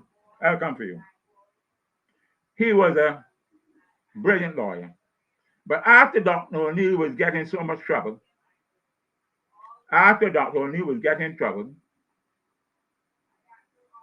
he took on Dr. O'Neill's plight and started to carry the Democratic League and the Working Men's Association. So they had to get rid of him. And that is why they sent Will Hanschel up there, because Will was definitely capitalist and very, very rich. But Reese's people struck back at him, and he had to leave Parliament. They just wiped them out. You're not going to see that anytime again. Now, my friend just said that I sound like a capitalist. Yeah. Let me answer you. Let me answer you. Before Let you me before answer you. you think. But I think there's a Right. democratic position you can take. Right. We just want to say, I'm a democratic socialist. all right, hold on. Yeah. Before you Mhm. answer that question, I Yeah. just wanted to say good night to everyone again. Thank you so much for tuning in. We have 191 people on the live, so we just want to say thank you. Don't forget us. Don't forget to like and share. We are on Alternate Views tonight with Robert Bobby Morris. We are coming down the almost the final stretch of the program. We've been having such a good discussion so far. We discussed trade unionism, the politics, the economics, the social side of it. We had a bit of world history, and the alternate views are just coming out really nice, And I just wanted to thank Mr. Morris again for taking the time to come on to share such deep wisdom, and not also to share historical information, but to give us a future perspective on what we can expect moving forward as Barbadians, and not only Barbadians, because we have people on the live as far as Boston tonight. We have people from all through the Caribbean on tonight. So we just wanted to say a good night to you all. And Mr. Martin, you could go ahead and answer the question. And Yes. after you answer that question, Sure. I want you to address Mhm. the future Mhm. work for, because I The watched future. something from Uh-huh. the World Economic Forum today, Uh-huh. right? Uh-huh. Where it says the push for artificial intelligence and more technology in the Oh workforce boy. will Yes. bring great Yes. economic Yes. Yes. disruption Yes. uh, Yes. to jobs, I will follow that trend. right? And to I follow jobs. that trend. Mhm. So I want to know from you, Mhm. how do you see artificial intelligence and the push to go digital impact on the Barbados economy? And Mhm. if you want to tie it into to your training as a trade unionist, whatever, go right ahead. All right, so let me first of all answer in terms of my philosophy so I can make sure that whoever hears, and of course, I always say that I have my right to be what I want to be. I define my own philosophy as democratic socialist. Democracy means I believe in the right of people to be able to exercise their own interests, their own philosophy, and to seek justice. That's my idea about democracy. And then it comes to um, socialism. I am not a hard right socialist. In other words, I am not a Trotskyist, a Leninist. I'm a hard right person like that. Don't believe it because I do not believe in either extreme. I do not believe in the conservatives who don't want anything to change. They want to keep monarchy and kings and dukes and earls, etc. And the others on the other extreme want a certain clique to be controlling everything in the country on behalf of the masses of the people, not me. I want the masses to be involved in everything. I want people to be active in their representation of their own self-interests. I want them to be working. I want them to get employment, not necessarily for the state, but to get employment that is good and that gives them the returns, etc. Now, I have two questions then. The one about Mandarin, teaching Mandarin in school, that one came up, if you don't mind, Kimar. And then the question that Kimar is asking, which is a very, very important one about impact of AI. Now, teaching Mandarin, thank you very much, Square 4, but Mandarin is a language. A language is a skill. The Chinese is one of the largest groups of persons in the world, very, very powerful. We happen to have the English language that is used probably more universally than other language. So if you can put Chinese along with the English that is used in Canada, in England, in America, and in many other places in the world, it is a skill that we can use. I understand that the purpose is that we expect to be working more with China. Now, I am not a supporter of Chinese politics. That's not a question. I don't live in China, so I don't have that as an issue as such. But I'm not a supporter of Chinese politics. But Erbar said he is friends of all and satellites of none. I took that to make sense. Friends, and you have to define friendship. But a satellite, no. All right. Adrian is telling me not only the Corruption of Prevention Act 1929 is still on the books, it has been updated and proclaimed in 20 what? Adrian, I'm only saying 20 what? I didn't hear when it was recently proclaimed. So tell me. But yeah, first of all, 2021. Wow. Wow. So it is there. What we have to wait and see, Adrian, is who uses it, who will use it, and against whom, if we're very serious. But they said the people who gave on the floor of Parliament what they were worth back in the 1990s, which will be the first to come and tell you on the floor of Parliament what they're worth now. I have to go back to Parliament and check that debate and get the figures. But I don't forget these things. I might forget the figure, but the occurrence I'm very clear about, Adrian. Now, AI. In 1994, Kimar, we went on the start of what has been called globalization. You remember, um, you remember the breakup of the Soviet Socialist Empire? We are now down to Russia. We no longer have a USSR. We're down to Russia. And we had, therefore, coming out of that, the fact that a whole set of changes have come to how the world operates. Globalization makes every country dependent on each other. It's globalization. Goods move. When you think about the Bridgetown port, almost everything that we have to use comes through that port. So it's either the seaport or the airport. You cannot any longer in a globalized community depend on yourself or those near you, because that can't happen.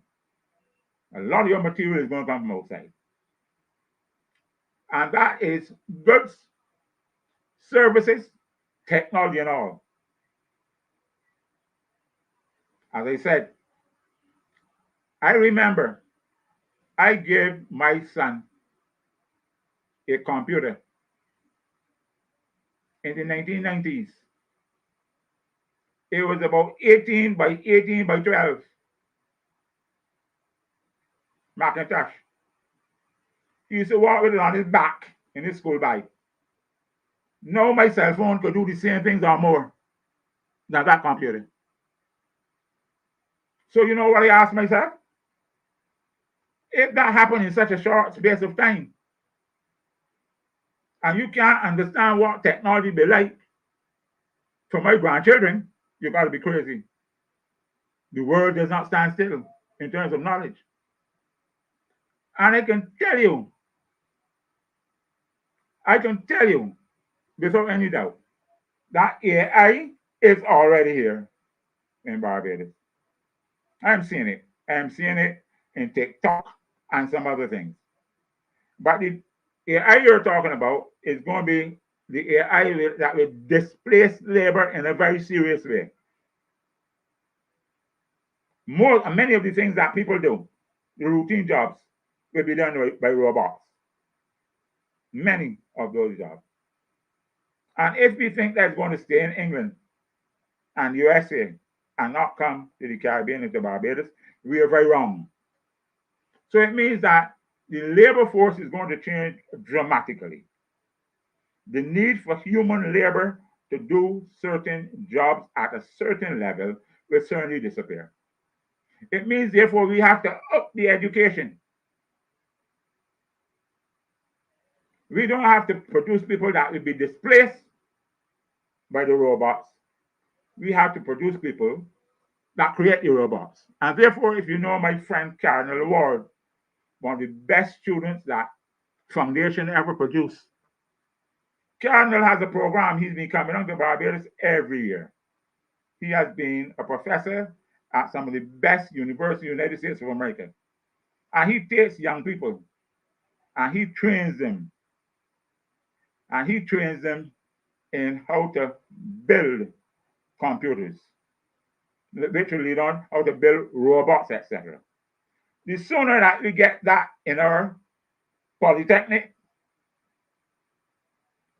community college, university, we will find niche jobs for our people.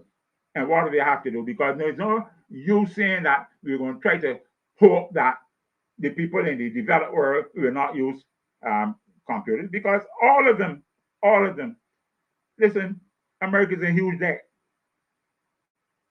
China, England, all of them in debt, because that is the oxygen that makes you move to go forward.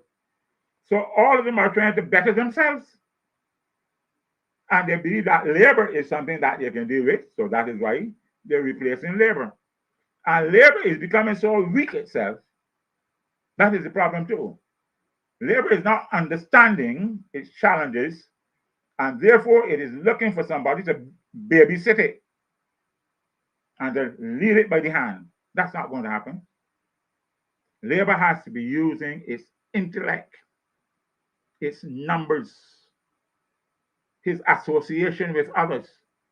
And as I said before, if you look at the demographics of Barbados, most of us are from the working class. I always use the Marxian analysis. I see myself as a member of the proletariat. That is where I see myself, who got an education and therefore got jobs to move up. But I'm a member of the proletariat and will die there. That's how I see myself. And the more some of us see ourselves like that, rather than thinking that because they got degrees and got a better house than their father had and so on, which is a normal progression anyhow, it is when you have a class interest, when you believe that there are people like yourself that there, but for the grace of God, had it not been for God and Arabara and those people, we would be out there squanting. We would not have got to LSD. We would not have got the foundation. People who are Harrison College and Lodge and Carmel would think that they're the only people in the world. So we need to understand that stratification that has existed still impacts seriously on people's minds. And that some of them feel that they have a right to rule and to control. Now, I do a lot of history still, I don't stop. So I still know the wealthy people in Barbados that you don't hear them or see them. I know them. And I know when they have relatives in Australia, in Canada, United States of America, because I track where they left after 1838 and where they are. So you understand, life goes on, there's continuity. So our important thing is to see ourselves as existing only by being part of a grouping like ourselves. Um, Excuse me, I want to pick up what this one is saying. Barbados owes China millions of dollars. Will Barbados be able to repay China? Or will the port have to learn Mandarin and maybe the Scotland district will have Chinese lanterns all over for sale? Now, I think I think that the person is saying that they are scared of the relationship that we have with China. I think But that is what. before you go into the Yeah. explanation, let me just say, from my perspective, Mm-hmm. China has been the fastest growing economy in the world, right? China has China, been. one of the Has, fastest growing economies in the world, yes. right? Mm-hmm. China has been increasing its trade with many countries across the world. Mm-hmm. Barbados, lending Barbados money. Mm-hmm. China is one of the only countries along with Canada that Mm-hmm. has lent Barbados bilateral monies, right, in Right. any substantial amounts, right? I Mm-hmm. always say China is not necessarily the problem because most countries in the world, and Barbados is a sovereign country. So leaders have to put signatures on papers to enter into arrangements, right? So if you have, and if you look at Africa, where corruption is rife, right? The Chinese are also investing heavily in Africa, right? Mm-hmm. Mm-hmm. Um, but like I said, the Chinese don't come and put a gun to your head and say, "Well, sell me your port," or some. So there has to be a process where conversations and negotiations, and you being a former diplomat, a former ambassador for Mm-hmm. Barbados to CARICOM, Mm-hmm. knows about negotiations and discussions, right? Mm-hmm. So in the negotiations and So, discussions, the yep. aftermath is that the Mm-hmm. deals that our leaders and our leadership, our cabinet sign, is where the fundamental problem is. If you have leaders with the proper economic vision, not mindsets of mendicancy or really lack education on how to create wealth for countries, then you get you end up in bottlenecks with the Chinese basically, right? So like I said, I don't not saying that the Chinese are any saints, but I'm not giving our governments any pass. So what do you think about that? But Kimar, I am not about demonizing countries. I will say, as I have said here tonight, that there are systems of governance that I would not want to live in. They have the right to determine their system of governance. That's not an issue. But as you said, I sat down in front of Madame Wang Ko, who was the Chinese ambassador when I was on CARICOM ambassador, many times, I sat down in front of her. She used to come to everything that we had in the Democratic Labour Party, quite frankly. Um, and she was pushing the Belt and Road Initiative. Before she left, she sat down and told me about the Belt and Road Initiative. And having been a historian, having studied history, I realized what that meant.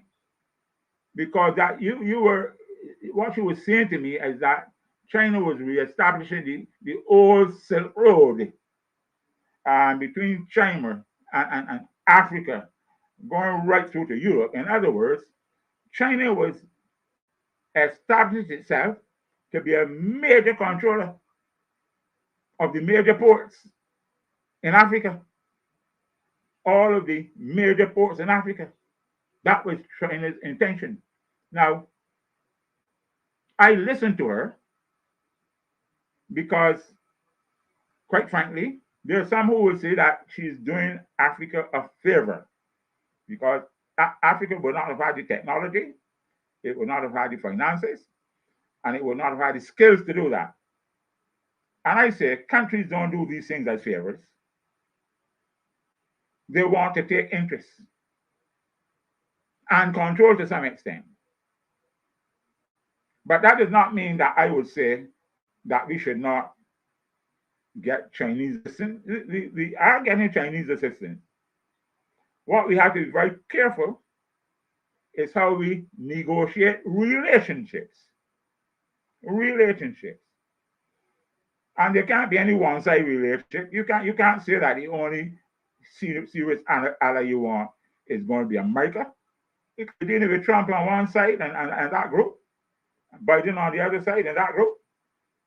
And they're not really too far away from the Monroe Doctrine of the 1820s. So we need to understand that. We need to understand that.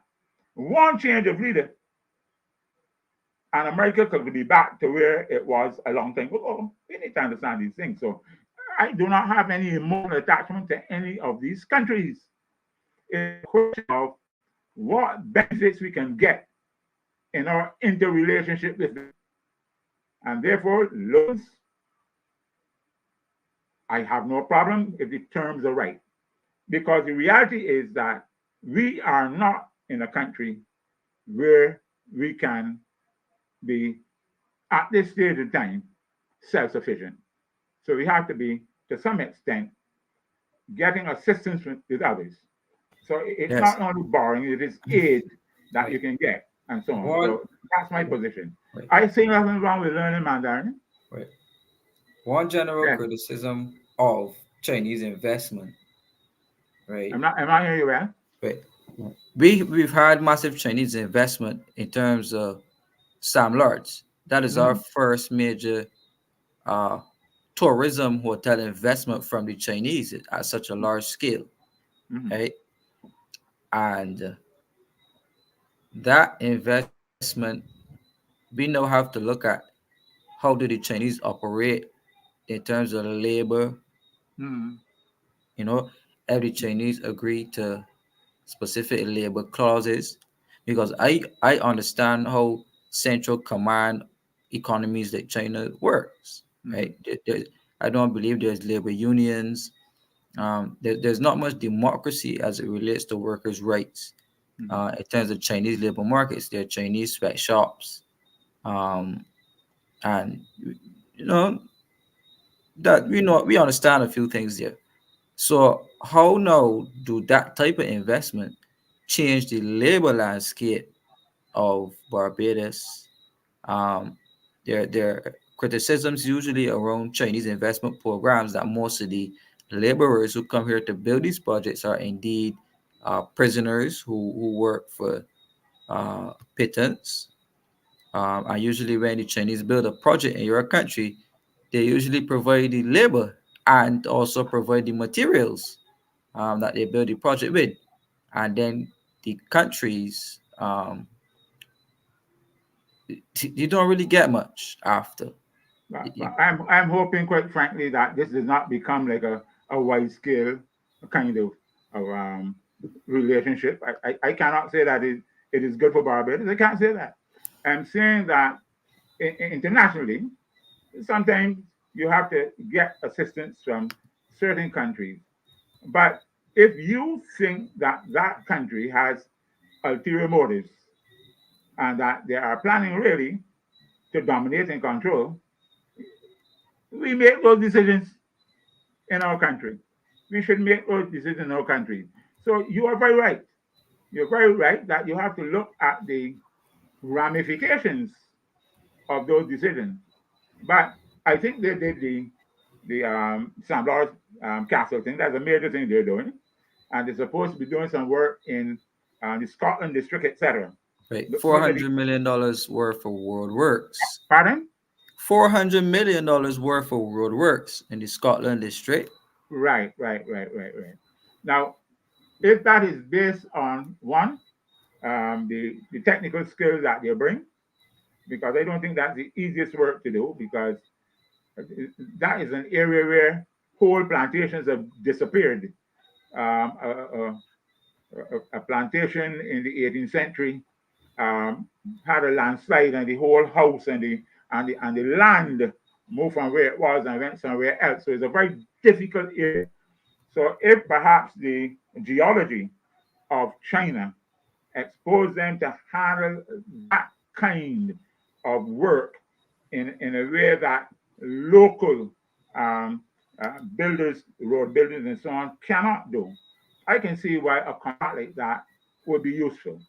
Um, because in the long run, you don't want to issue a contract and then the people can't deliver. That's very important. So I think it's very, very important that we manage these relationships. But I agree with you, quite frankly.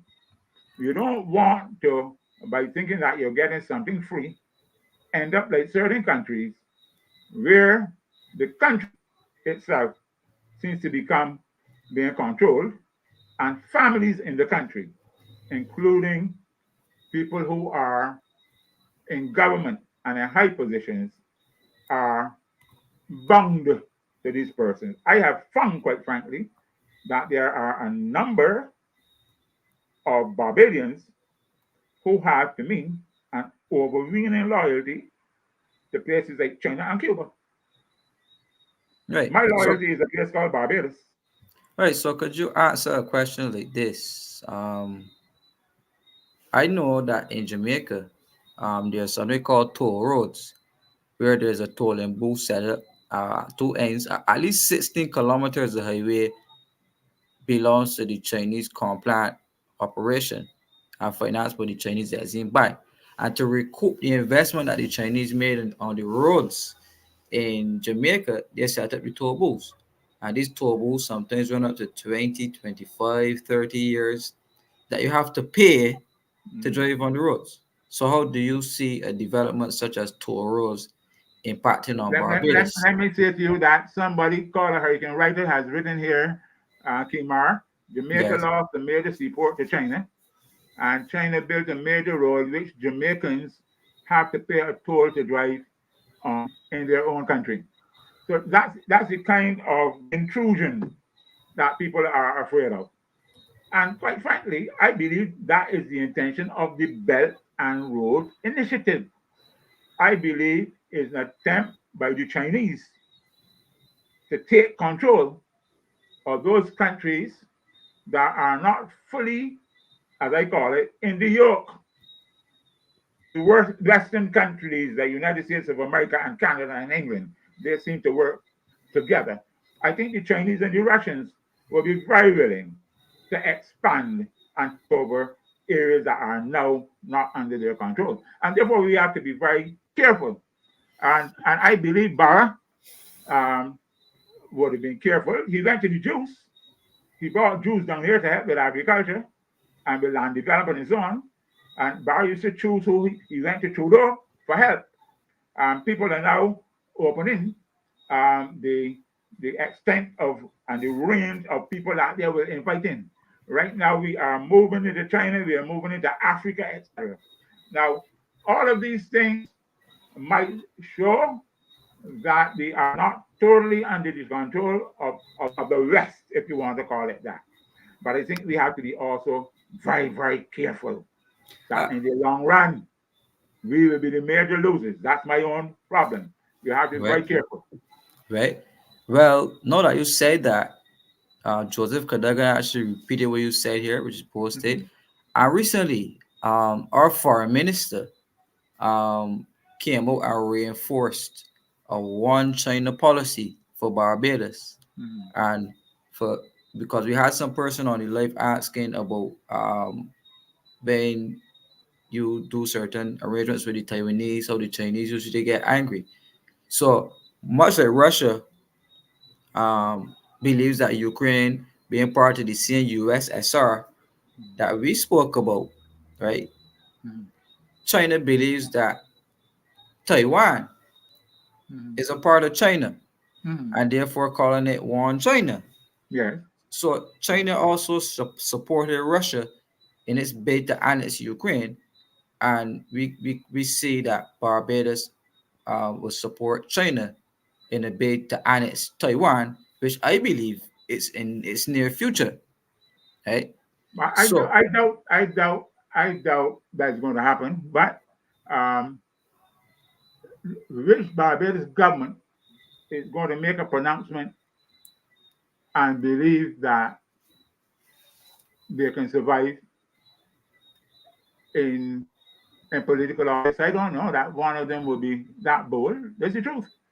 Um, as I said, there's a lot of sympathy, I believe, in some camps in Barbados about the groups that are not in that old capitalist group, especially that group that practiced slavery all over the years, the ones that exploited us in Africa, etc. I believe there's a sympathy in the Africans, there's a sympathy in the Caribbean people, etc. And there's some people who feel that they are naturally bad. America, England, all of them, Canada. And that is, to me, narrow thinking because you cannot easily characterize an entire country in terms of the thinking, but you look at their policies, that's very important, as far as I'm concerned, quite frankly. It is better the devil you know than the devil that you don't know. That's a policy that I like to think about. If you think you're moving out of one group of power seekers and going to another group of power seekers, and that they're going to be nice and kind, that might be only after they have you fully in control. Understand that. Understand that. So I will not change my alliances just overnight. I would have arrangements made, minor arrangements I would call. We'll work together on certain projects. It would not just say no, I won't get involved at all. It would be difficult to do that. But at the same time, you have to have a central policy in terms of what you want for your people. And I believe that Barbadians are, generally speaking, people who love democracy. I believe that there are people who want and who would fight for their right. We haven't had too much fighting to do, but remember Bassa and his group. And I tell people Bassa was not an African, Bassa was a Bajan. He was an African in the sense that his roots came from Africa, and all his pride and all that came from Africa, but he was born here in St. Philip. And I believe that Captain Green and all of them in 1876, some of them luckily got away from Barbados and have not been hanged or anything like that, thank God. And in 37, this is not too far ago, 10 years after, before he was born, about 10 years after. But my whole search in life has to be to find the strugglers in Barbados' history, the ones who are willing sometimes to give up their life and their property in order to defend the masses. because Hey, we cannot expect the masses will necessarily lead themselves. So sometimes they need others to help. And that's what Marcy is doing. And that's what you're doing, Kimar. What you do yeah, is educate the masses and help them to make serious decisions. Don't be scared. You're going to get hit. I've had that. I've had people call me racist and all sorts of things. And it will continue.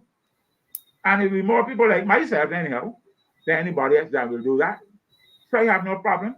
Let them say what they have to say. yeah. I will Well, do what I have to do. speaking of which, we have Marcia on the stream. Good night to Marcia. Thank you for tuning in to Alternative Views. We Listen are to hear you, glad. Marcia. Looking forward to hearing you. Yes, Pastor Freedom Fighter. we'll be on the show, the Marcia Week show tomorrow at 7 p.m. Our usual spot tomorrow at 7 p.m. And then over the weekend, Arrow Barrow Day, we'll be having a big celebration down at Independence Square. Please don't miss it. We have a whole youth host of young people speaking, and Marcia definitely needs your support. I'll be there. Caswell will be there. We'll be all there to celebrate Errol Barrow's birthday. Errol Barrow Day. We did a celebration for him, and we'll be all down at Independence Square. So I encourage you all to come down on Sunday. But in the meantime, we'll be streaming live tomorrow night, our usual, on the Marcia Week Show, 7 p.m. YouTube. Don't miss it. Yeah. So here you are, Marcia, saying she said she couldn't miss the show. So she tuned in to specifically hear you um, tonight, Mr. Morris. Um, Let me tell Marcia, total respect. I understand you are a Jamaican, only a Jamaican woman. yeah. Marcia, total respect. You have made a serious change to our country. You came, first of all, and picked up the essence of Errol Barra, and you did a movie on him. I went, as soon as it was out, I went. And I can come and say it again, too. I have the remembrance speech that Errol Barra did because on that night I was the chairman with Leroy McLean. He put the two of us to chair that grand meeting in Independence Square. Leroy McLean and Robert Morris shared that with Earl standing in front of us. And that was what he was telling me, is that he understood what I was standing for. And that he supported what I was standing for. All the people in Barbados were saying I'm a racist, and black people join it too. I don't miss these things. Put an O at the end of BUSSA, please. He's Basso. The ones who gave the wrong thing information, he is Basso. He's an O. But let me say to you, Kimar, as I close, let me say to you and to Marcia and to Caswell, thank you. Thank you from the bottom of my heart. You have given life to politics in Barbados.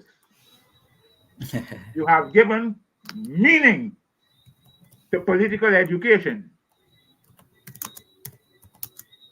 You have shown courage at a level that most people do not possess. Unfortunately, it seems that the more you educate people, the more fearful they become in this country. But we really educate people to lose fear and to turn around and guide others to become educated too. Yes. People who are fearful will not go. Mm-hmm, mm-hmm. People who are fearful will never take chances, will never take opportunities because they want things to be handed to them. So it is the courageous who will last out in the end. And we have to wake up the masses of this country to understand that all the glitz, all of the glamour, all of the showmanship might hide intentions that are not pure, intentions that are personal and not universal to people like ourselves. And therefore, the only way you can come to that is coming together and challenging the status quo. And when you see a build-up towards a kind of fascism, when you see fascism and totalitarianism and things what they call social partnership, everybody coming together to crush and hold the masses, stand by. Because fighting is not only with sticks and stones. Fighting is with your brain, with your numbers, and with your voice. Thank you very much for those who have been listening. As I said, I thank Kimar and I thank Marcia for giving me the opportunity to speak to you tonight. God bless you and Yeah. good night. Yeah, but before you go, Yes. I'm gonna let you have one last word. But before you go, you'll be here next week. We have a very special guest coming in next week on the show next Thursday. I'm gonna put his flyer there that you can see him. But we have a special guest. Well, now that I have your thing, I could get in every time I want. So I'm good. Yes, Once we I get have the a link, very. I'm in. No, thank you for we appreciate that. We have a very special guest coming up next week. Mm-hmm. His name is Mr. Watson Duke. Mm-hmm. Watson Duke. Can you see I, it? I know Watson. Yes. We'll be Mm-hmm. having Mr. Watson Duke. Mr. Watson Duke is the political leader of the PDP, or what you call the Yeah. Progressive Democratic Patriots in Tobago, the Mm-hmm. small island of Tobago. And Mr. Duke is an assemblyman in the Tobago House of Assembly. So we I have know him. Mr. Duke very well. Yeah, Mm-hmm. we have him, Mr. Duke. Mr. Duke is also a trade unionist That's right. by profession. So we'll be That's right. having a very interesting conversation. Mr. Duke, straight out of Tobago, the man Mm-hmm. himself, Watson Solomon Duke. So Mm-hmm. we want to encourage you all to tune in to Alternate Views next week, Thursday, same time, 7 p.m. We'll be having Mr. Watson Duke on Economy Thursdays.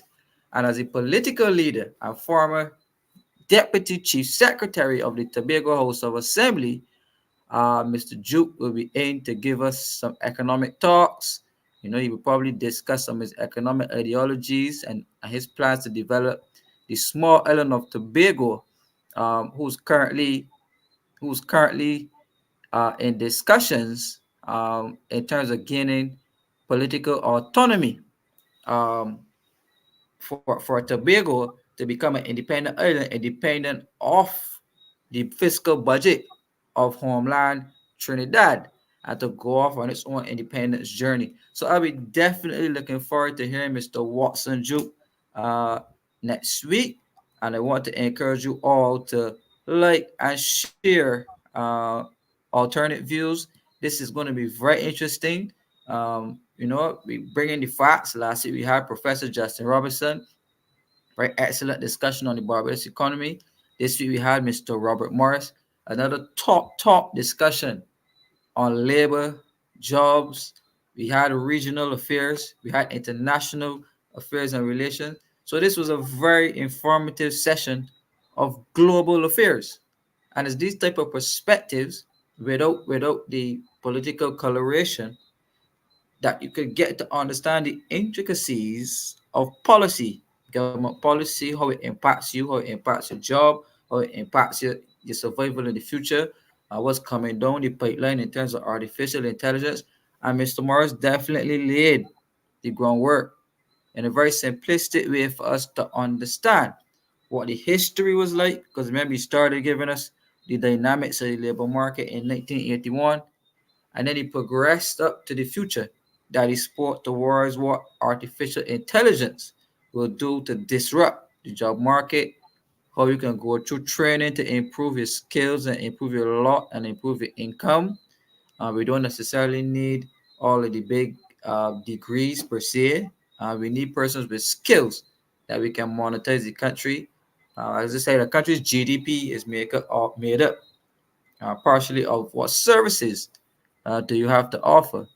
And if you could increase the monetary values by looking at our education system, uh, that could bring us substantial wealth. He even gave us the point, we even ventured a point into private wealth, business, how different cultures in Barbados come through when they come to get wealthy, how the masses need real power, how they formed the Barbados Workers Union, credit union to help mobilize black wealth into black businesses and to help them grow. And they did a very good and substantial job in doing that. So it was the conversation with Mr. Morris. I enjoyed it thoroughly. So I want some feedback from you, the audience. I want some feedback from the guys watching Alternate Views tonight. What did you think of Mr. Morris's presentation? Because we're definitely going to have him back. He's very welcome to join the show anytime he wishes to jump in on the conversation. But I'm sure Mr. Morris would love to hear some comments. So I'm just going to put some comments here up on the screen, Mr. Morris, that you can That's see. Skimmer. Let Yeah. me make one comment before you open to the others. Bar's grandmother was Italian. Bar's grandmother was born in Tobago. That's making the connection with Mr. Duke. Catherine Prescott was the daughter of William Prescott, who went down to Tobago. And they had coconut farms and so on down there. So Charles Duncan O'Neill, all that, Bar came out of them. And therefore he was a special person. And there has always been a link between Tobago and Barbados. So you've chosen well. Thank you. Hey. And I'm open. Yes. Well, you heard it. Like I said, next week we're going to hear from Mr. Watson Solomon Juke, the political leader of the PDP, which is a political party in Tobago.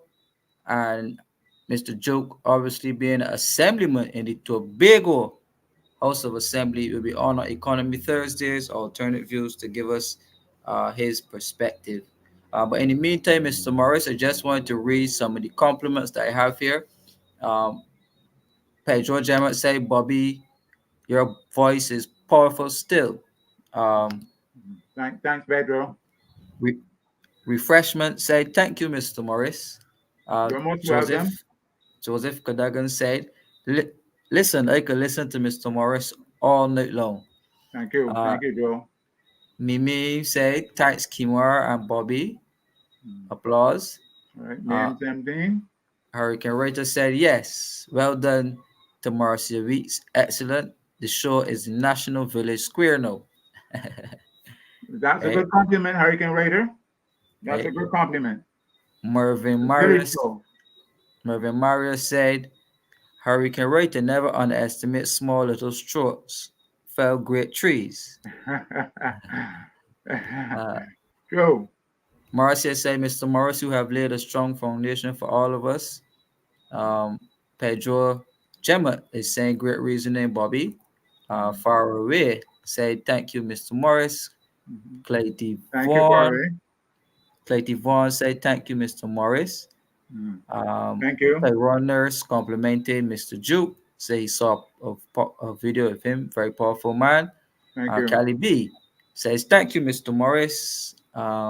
Adrian, I said, thank you.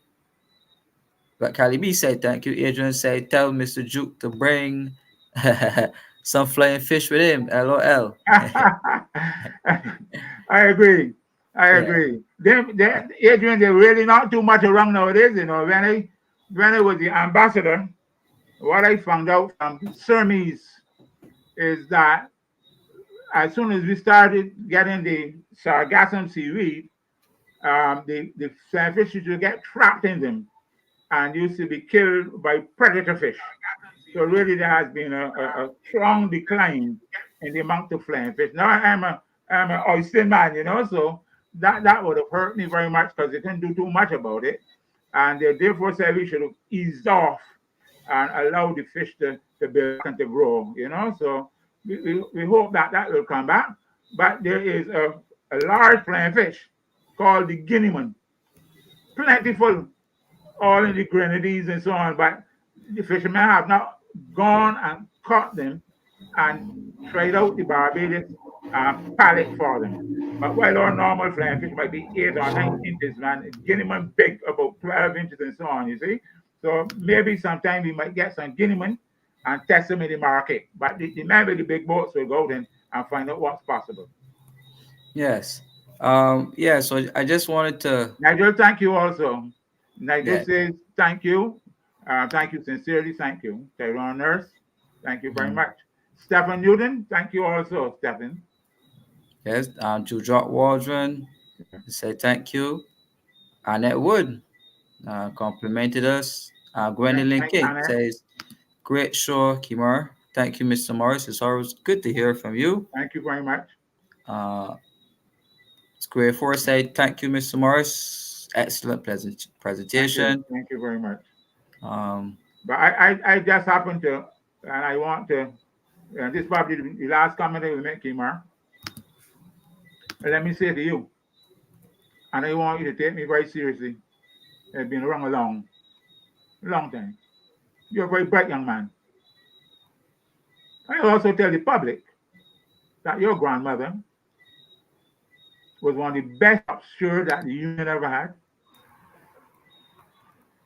and one of the best politicians in my group in Christchurch, giving me all the help that was necessary. And I say that to let them know that you're no newcomer to this thing.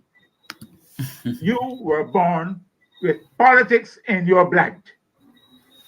But even more important, you're born with intellect that is far beyond, at your age, quite frankly, what most people have to show. And I know that I will live long enough to see you making serious contributions. Thanks, and I know. Making serious contributions to this country at the level that you should be making at. The sacrifice that you are giving already shows the kind of person that you are.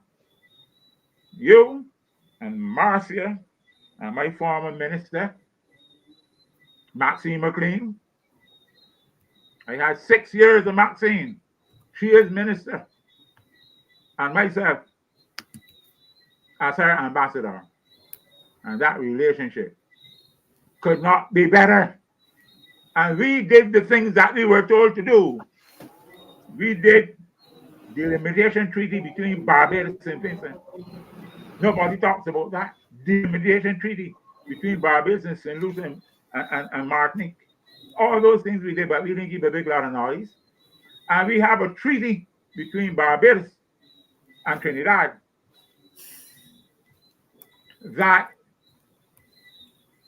is there to make sure that you have never heard about any fishing boat from Barbados that has ever been captured in Trinidad waters at any time since Maxine and I worked with the ministers, the people like Edwin Carrington, without going and hearing that we had people on the floor of Barbados that used to curse people. That wasn't the kind of ambassador and minister we were. Edwin Carrington and those persons used to work with us. And Barbados used to help a whole lot of countries. Grenada has bigger flying fish. They call them the guineaman, the big ones and so on. So I want people to understand this team that you have here tonight, Team R, Marcia, and Max might not be out front tonight, but Maxine. There are tried, trusted, loyal Barbadians. And they want one thing: what is best for the working class. Meme 17, he's a gem. David Boyne, my brother, I shout because he's one of the men that I have such respect for, and he knows that. David knows that. David, I will watch out for what you're doing, read what you're saying, and following you all the time.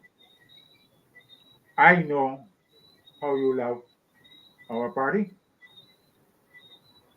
There was a man I call his name now, a man called Master. You're a friend of mine. I always regret that we lost him, but that's a decision that he made.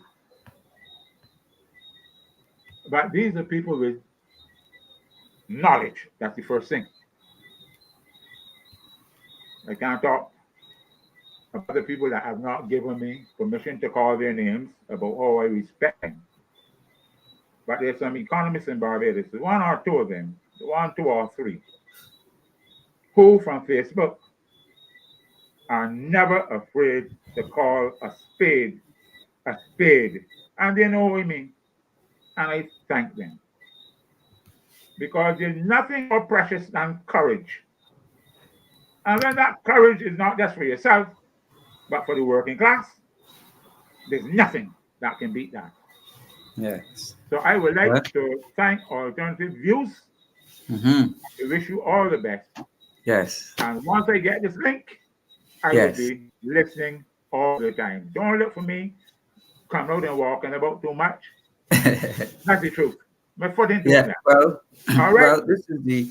Well, thank you for that, Mr. Morris. I had an excellent show.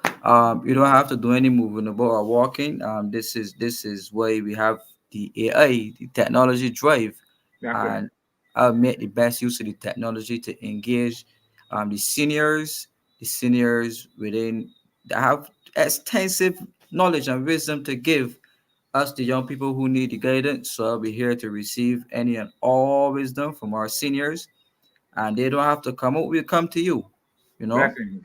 and Blessings. we merge and create a synergy between our young people who desperately need the knowledge and to help them to merge to be successful in their future endeavors.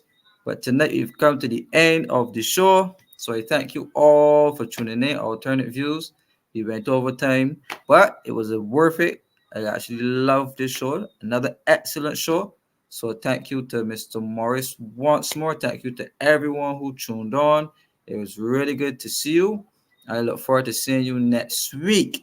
Alternate Views. We'll be on there with Watson Solomon Juke, straight from Tobago, political leader of the PDP and assemblyman in the Tobago House of Assembly, 7 p.m. right here on YouTube.